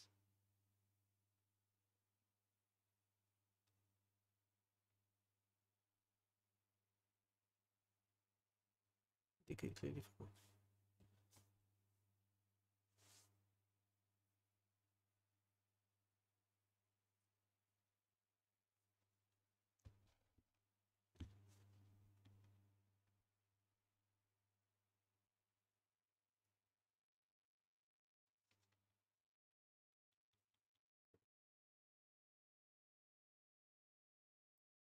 Construct both when expanding.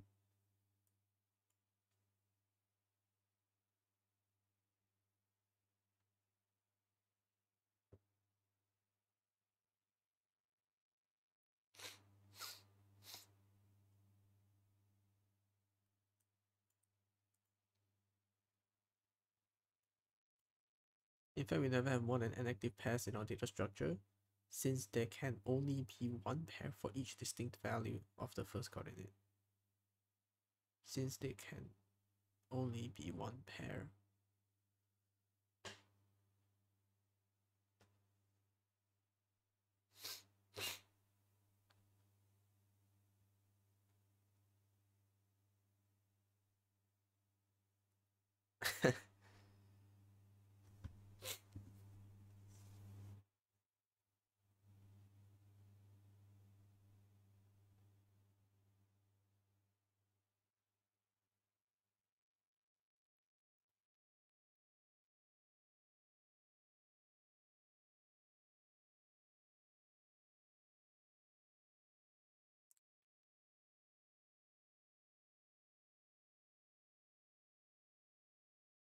Picture the action as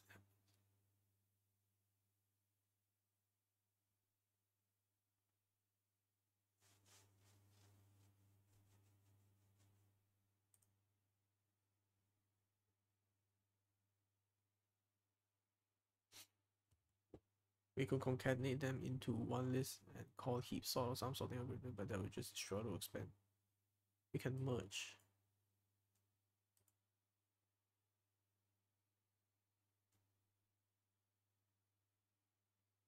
So it's just n.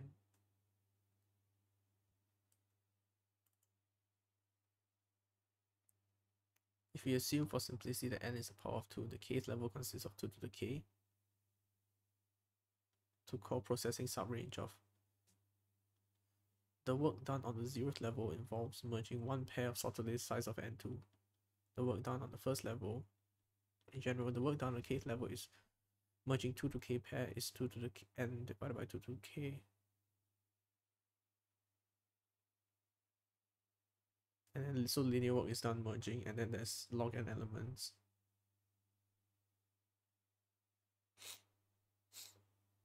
So it's n log n.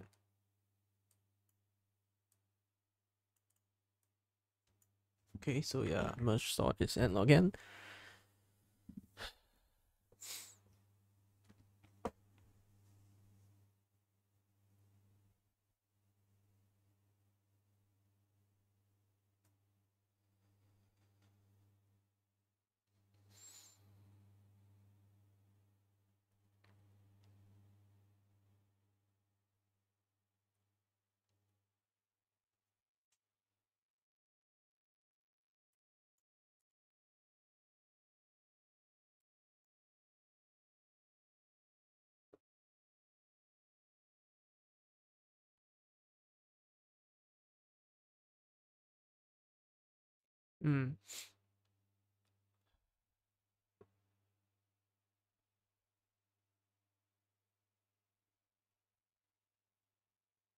Okay.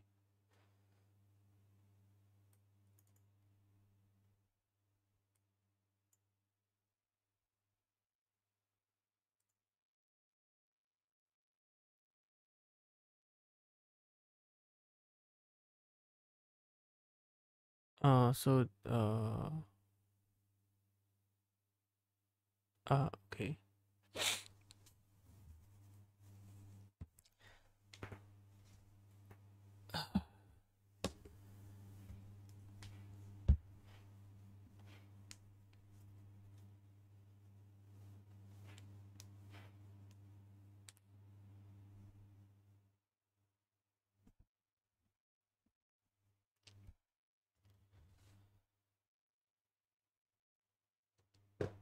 I feel like I feel like quitting and just watching a movie and go to bed.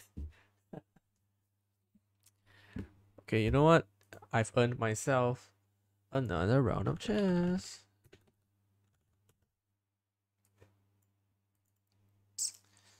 Okay, this time let's do 5 minutes.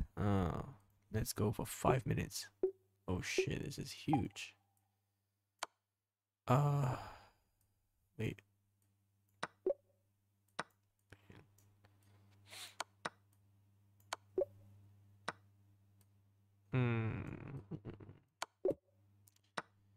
Many mistakes.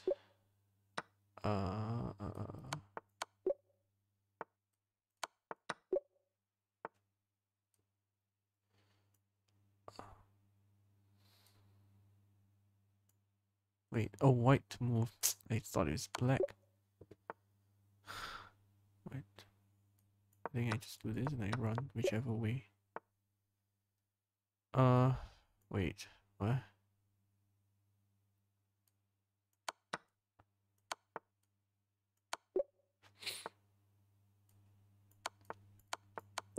Okay. Oh.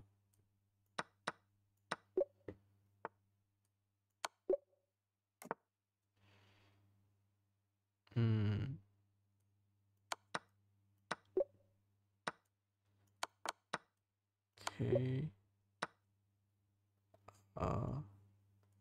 Wait, don't I just do this? No, I can't. Oh, okay, wait, let's just start over on this. It's feeling pretty bad. 35. What, 37?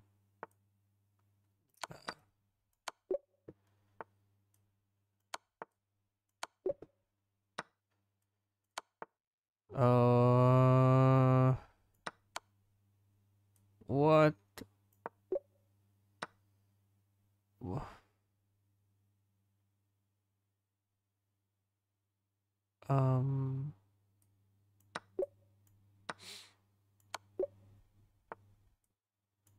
Oh, mouse slip. Okay, wait, let me start over. Dude, mouse slip, not cool. Not cool at all. Wait, why is my... Wait, why is my laptop not charging? Hold on.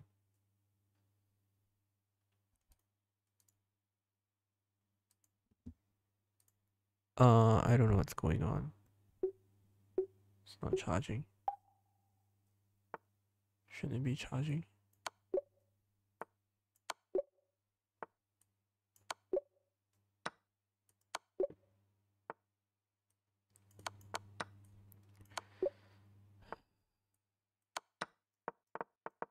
See how long it can last.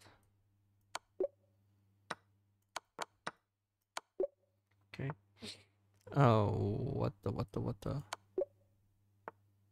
Oh. Oh. Scary. Mm-hmm. Whoa. Wait. Oh, yeah. What? Huh. Uh,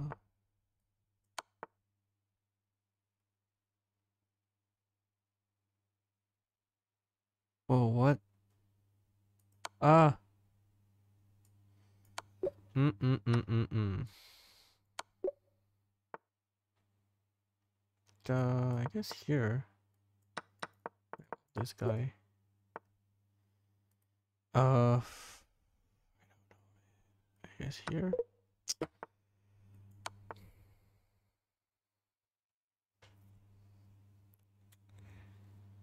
Uh,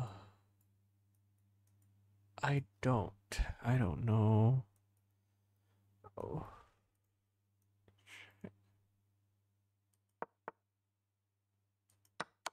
What? That's not satisfying at all. Hmm. This. Yeah. I'm too drained for chess. Okay, let's just continue on merge sort. Okay. To avoid losing an element by overriding it, we must first copy sub-array to a separate queue and merge these elements back into the array.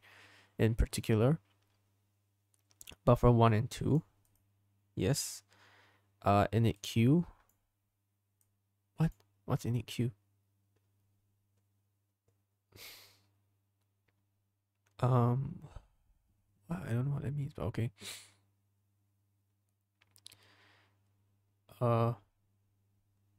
So you just enqueue both. If it's smaller, you enqueue this one. You dequeue this, and then otherwise you dequeue the second one. Otherwise, when it's empty, you dequeue the rest. Okay. Yeah, I mean, I'll probably need to rewrite this myself at some point, but I get the idea. Okay, sorting by randomization. Suppose we select a quick sort, sequence sort separates n-1 to 2 piles. A low pile containing low and high denote the array. Wait, merge sort isn't it kind of similar? You just do no,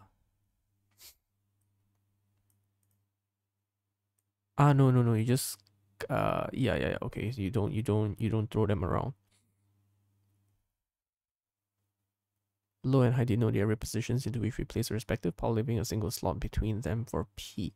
Such partitioning bias two things. First, the pivot ends up in the same. Okay. After partitioning, no element flips to the other side in the final order. No element flips to the other side. Okay. Thus, we can now sort the elements from left to right independently. Recursive. Must be correct because each element ultimately ends up in the proper position. Yeah, I guess. So quick sort the left side and quick sort the right side. So this is the left and right. Wait, so if L less than H? Index of the partition. So you take the list, you partition P, left, right. So this is the bounds. Otherwise it means sorted. We can partition the array in one linear scan for a particular pivot by maintaining 3 sections array less the first high to the left of first high greater than or equal to the pivot between first high and unexplored. Okay.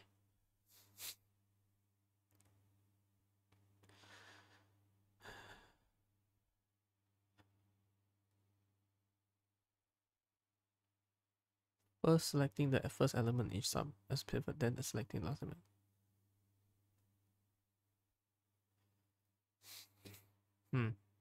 So if you select the first element as pivot, I see they select last element as pivot. Okay. Then it's T, and then U, then you go R,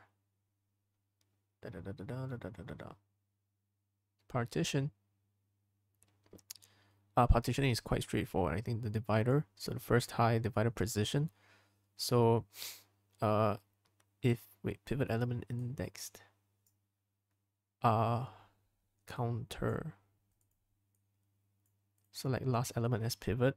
Okay, then your first high divider position for pivot element. Wait, what's the difference? L. Okay, you gotta move it around, right? Or I equals L. Wait, hold up. So let's wait. What is L? Oh, okay. So the left and right. Okay. So let's say here you take, so left to right. So the first high you start from the left. They keep on increasing. Now, if it's correct, if it's high, then you swap. You swap the first high and then your first high plus plus.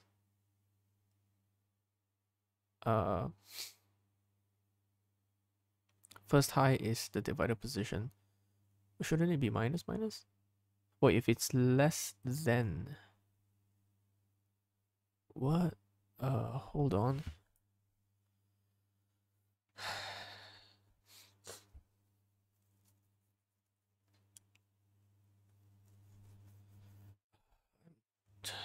This time.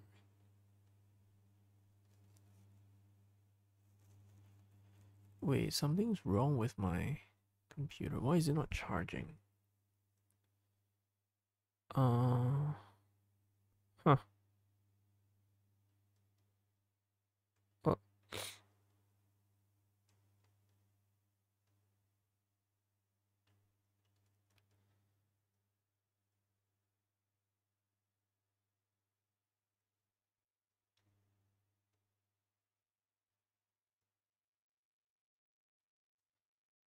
Okay, I don't know what this means, and if something goes wrong with the stream, I apologize ahead of time.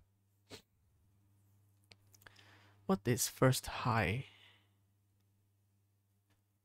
We can partition in one linear scan by maintaining 3 sections less than the pivot to the left of first high, greater than or equals to pivot between first high and I, and unexplored to the right of I. First high.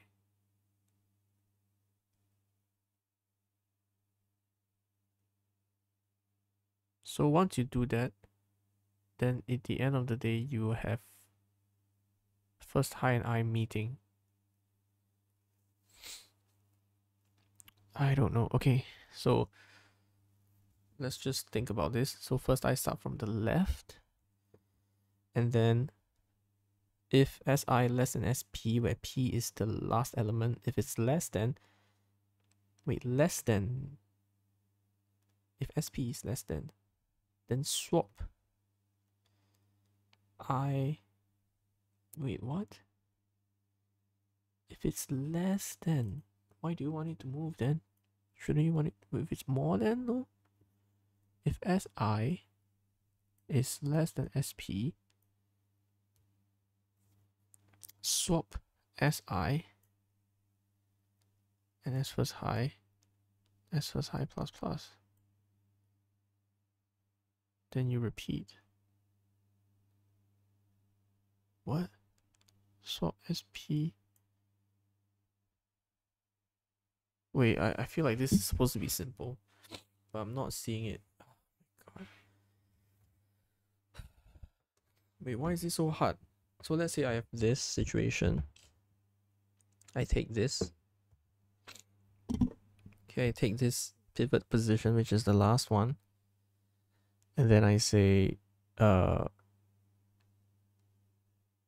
if this is later, well, let's say something like this is later,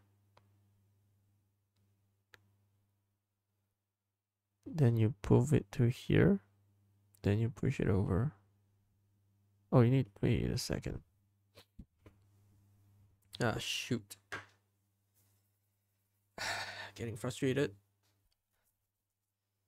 Pivot element index. Divider position. The first high.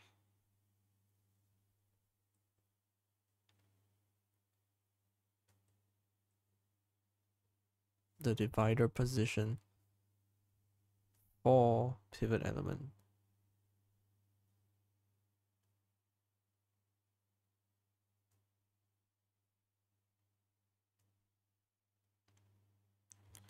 Last MS pivot. Ah, I see. So, okay. Yes, so if the letter is small,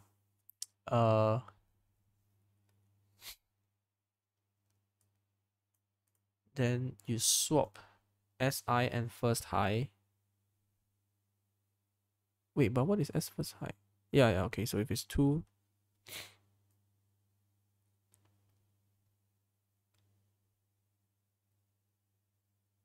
okay, let's say it's not. So first high is still at 1, and then now it's at 2. And then now that this is small, oh, like this is smaller. Let's use an example.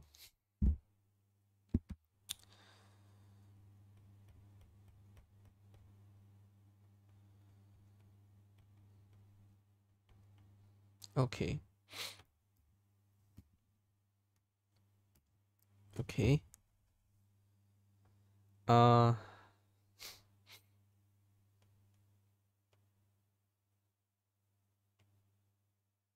Okay, so this is my P. This is my first.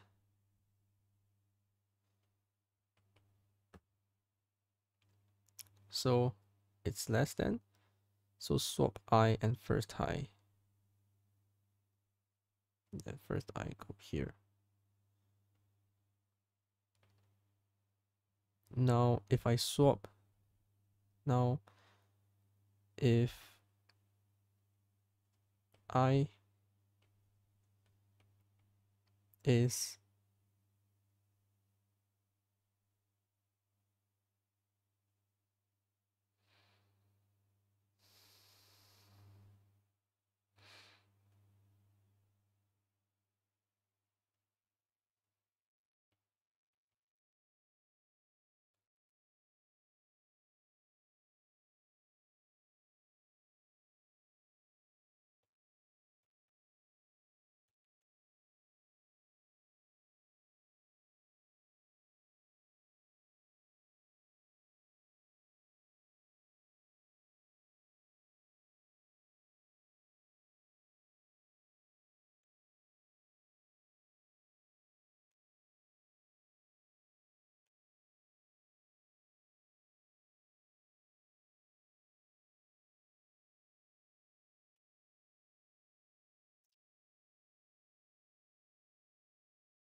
so P goes here.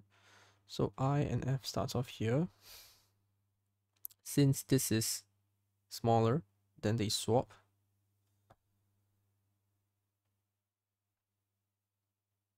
And then F. And then and then now it's not smaller. If it's not smaller, no swap is done, and then F stays.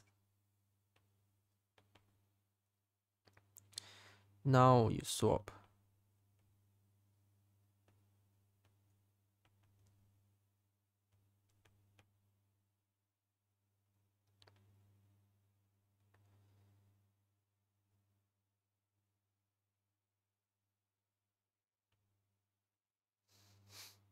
Now, is it smaller? No.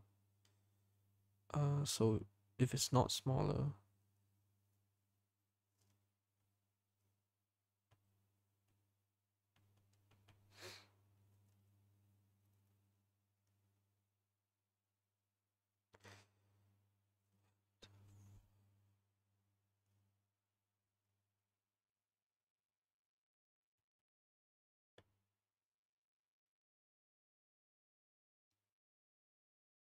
I am confused. Why is this so hard? I mean, there are definitely easier ways to do this, and am I wrong?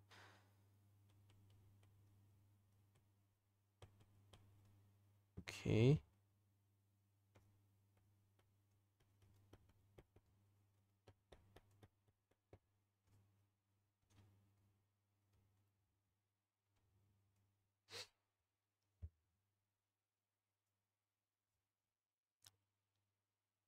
Swap P and first high.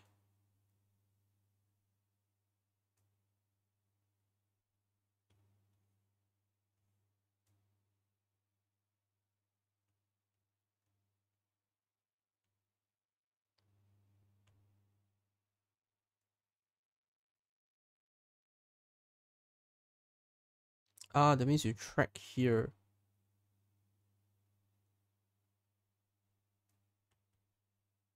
Ah, you track the first high. I see.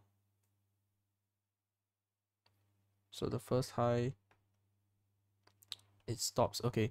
So the first high only changes if you meet a smaller one. So smaller one.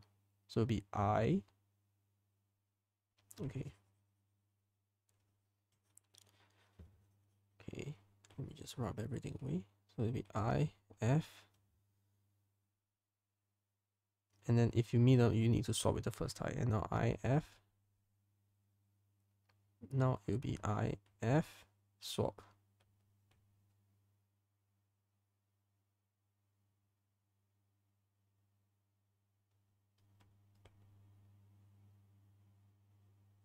Then F you go here.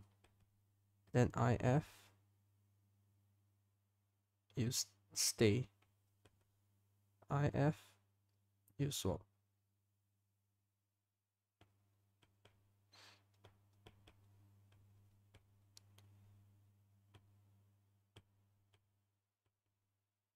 I, F, you stay. I, F, you swap. And then F, and then P, F, P, you swap. I see. So you just keep track of. Okay.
Uh,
Okay.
But since half the element lie closer to the middle than to one.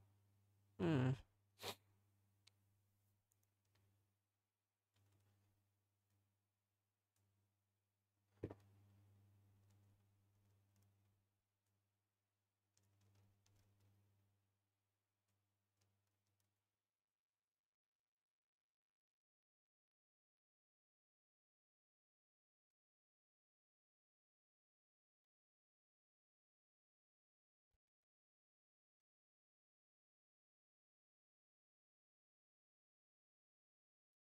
Hmm.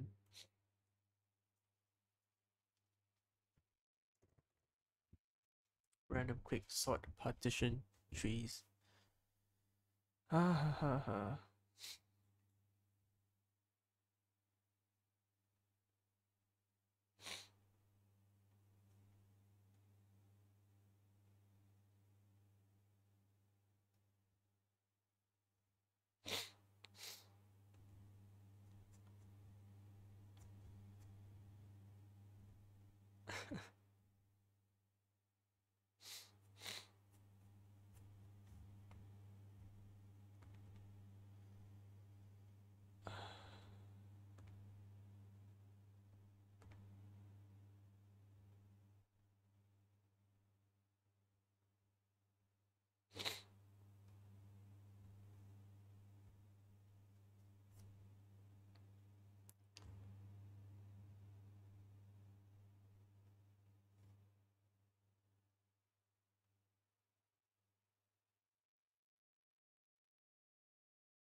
Alright, keep on going. Come on. I don't really understand this argument here. What? We will make good progress towards sorting. I have no idea what this argument is really trying to say. Because it's almost like me. I don't know. I just feel like you are as likely to pick a good one as a bad one. So it's half. Right? Like it's not so. I don't know. So we say that a good enough pivot lies in the center. That's completely arbitrary, right? Such good enough p's are quite plentiful since okay, this is since half the oh, who's that? Uh oh, cool. If you're watching. Since such plentiful since half the elements lie close to the middle than one of the two ends. What does that even mean? So there's half that lies close to the middle, yes. Then what? Half the time a random chosen is close to the median. Yes, and the other half is not. So what's the point? Okay. We make good progress towards sorting whenever we pick a good. The worst possible good enough pivot leaves the bigger of the two partitions with 3/4. Okay, so let's say that's the worst case last or something like this. So you're left with kind of three portions and you have one portion. This happens also to be the expected size of the larger partition after picking a random pivot P. Sure. At the median between the worst possible pivot and the best possible pivot. Okay, so what is the height of Hn constructed repeatedly from expected pivot value? The deepest path is to split it in here, here, here, here, here, which gives you log 4 over 3. Okay, so this is, I mean, a little bit arbitrary, but it is what it is. On average, random quicksort partition trees and by analogy, binary search tree under random insertion are very good. And by analogy, random insertion are very good. Okay, sure. More careful analysis shows that the average height after n insertion is approximately 2 log n. Since 2 log n is about 1.36, this is only 39% taller than the perfectly balanced binary tree. Since quicksort does one-word partitioning, though it's all log n if you're extremely unlucky.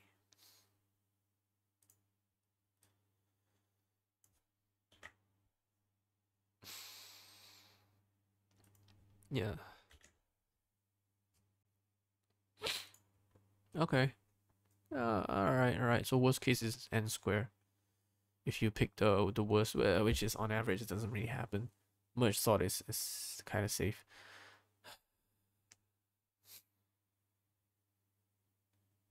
Given a sorted array.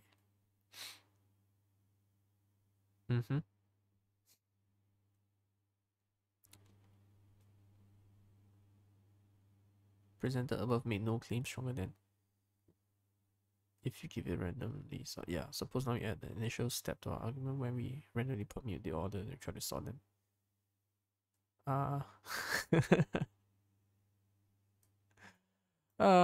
I guess.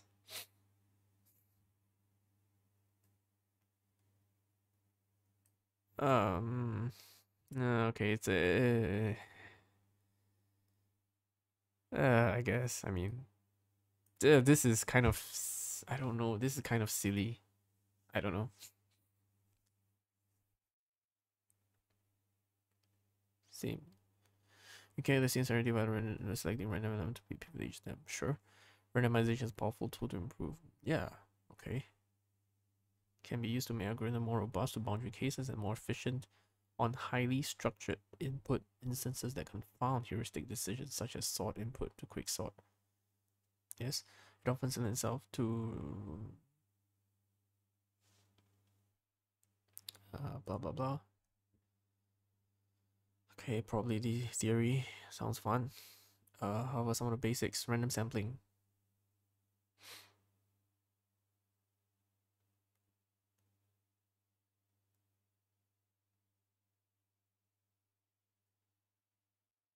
Okay.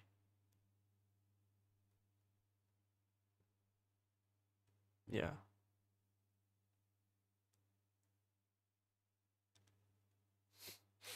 Yep.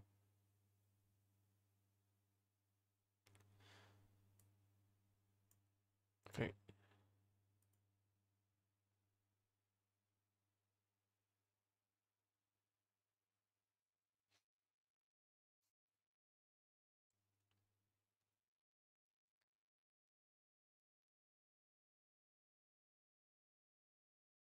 Ooh, nuts and bolts problem. This sounds fun. Given an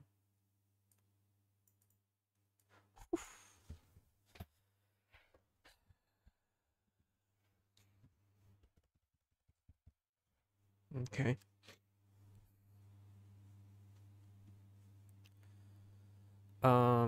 So n square is pretty obvious, I guess. You just pass through everything.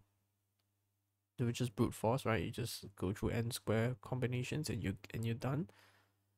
Another one is you sort both of them. Oh wait. Oh, you can't really sort both of them easily, can you? Whew. Okay, so once you can sort them, then you are good, right? So if you have two sorted one, and then you're sick. So let's take a nut, and then we just say we sort into biggest and smallest. So that means we have the one, and then we kind of do like a partition, and then we take that one out. So that's n.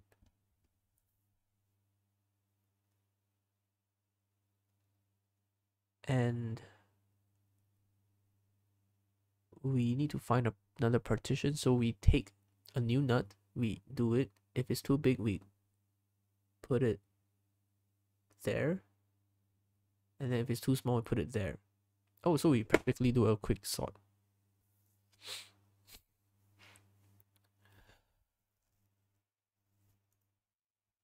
Yeah. Yes. Yes. On average, you found about, yeah.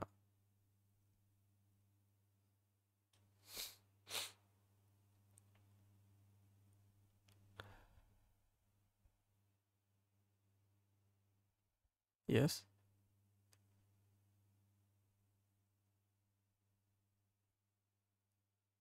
We find the matching nut to be, use it as partition. Yes, correct.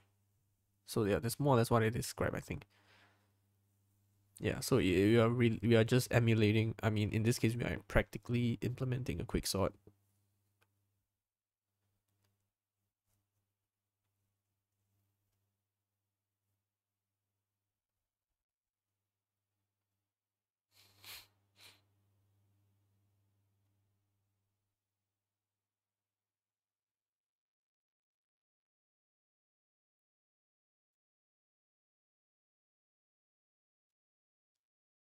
Huh.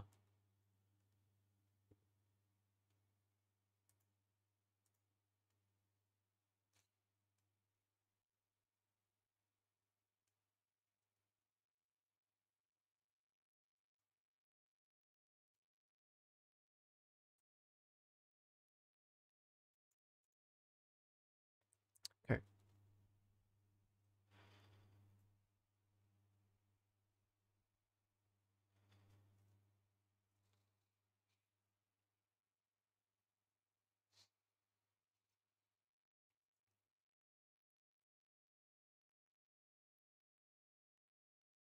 Hmm.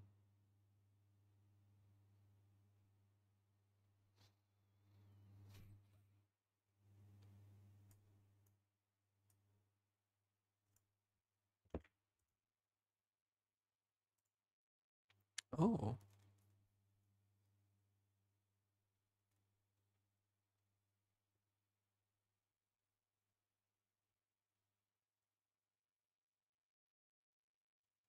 All right.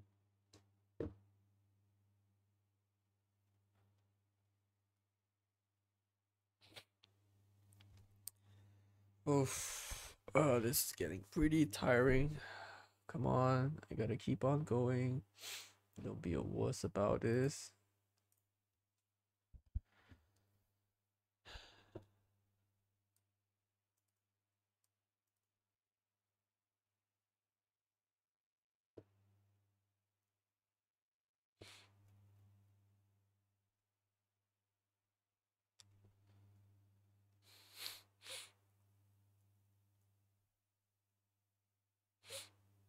Okay.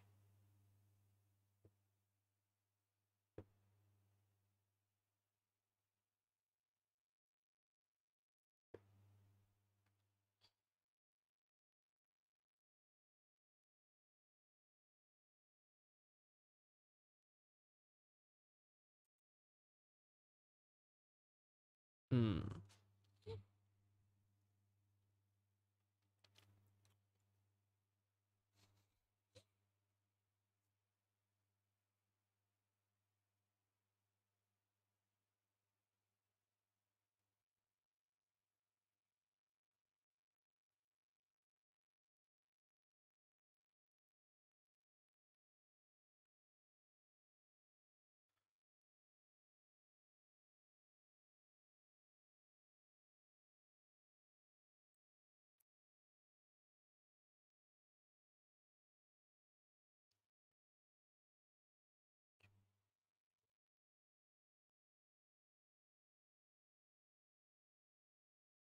Hmm.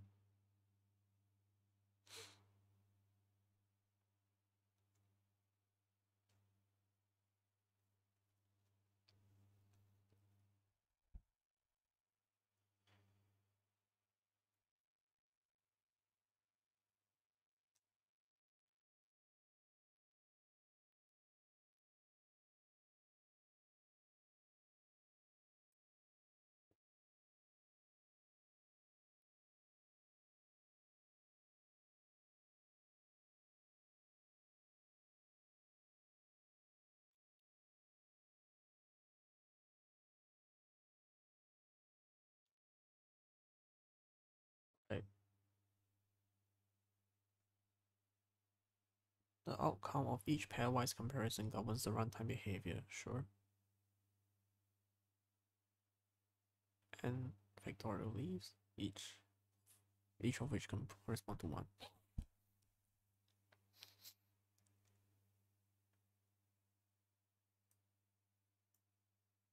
Ah, yeah. Huh.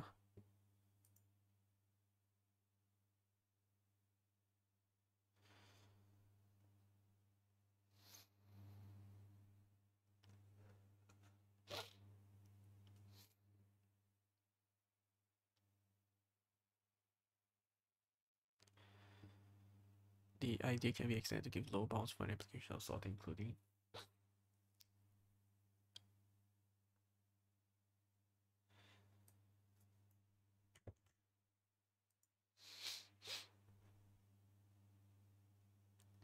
hmm.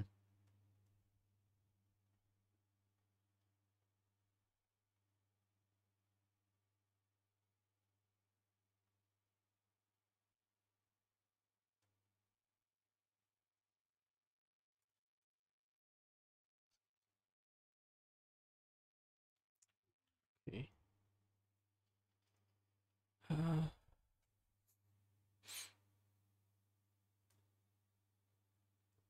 Okay, yes, 2 more.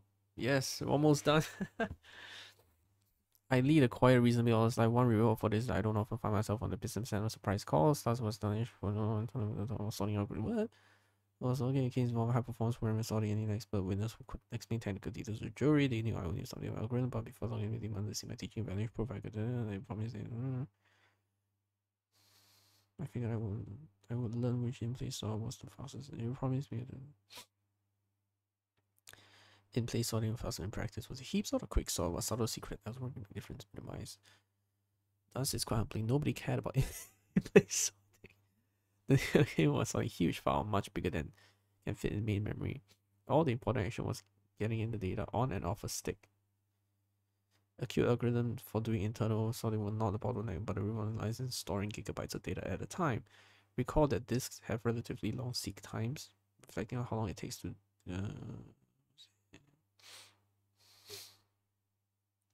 it costs about the same to read a large block data as but thus the goal is minimizing the number of blocks and calling in these operations. So the sorting is never waiting. The disintensive nature of sorting is best reviewed by the annual minute sort competition. The goal is to sort as much data in 1 minute as possible. As of this writing, the current champion is 10-cent sort, which means sort 55 terabyte in a minute on a little old 512 node cluster, each with 20 cores and 512. Cool. That's it. Which algorithm is best for external? Wait, let me. There's a subtlety here.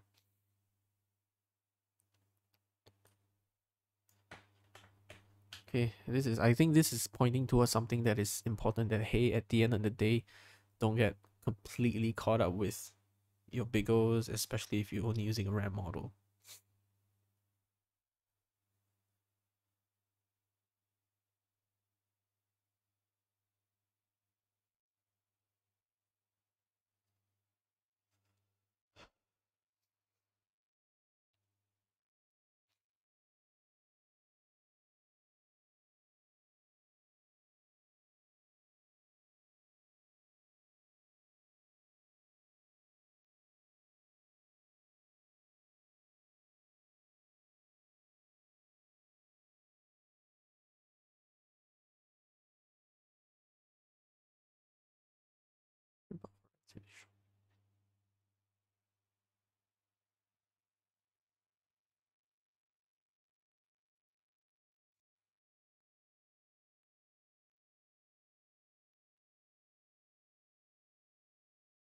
Oh wow.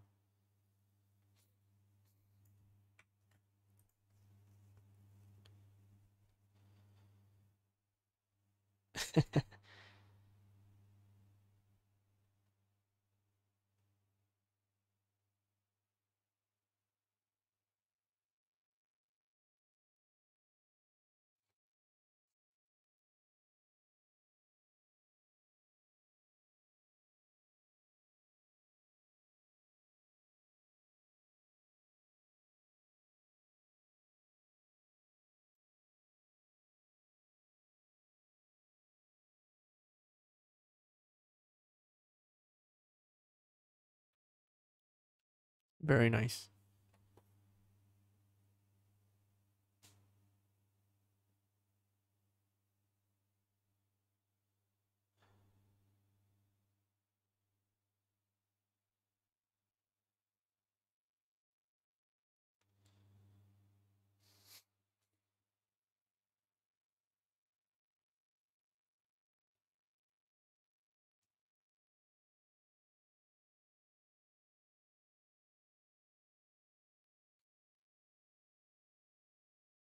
Mm, cool.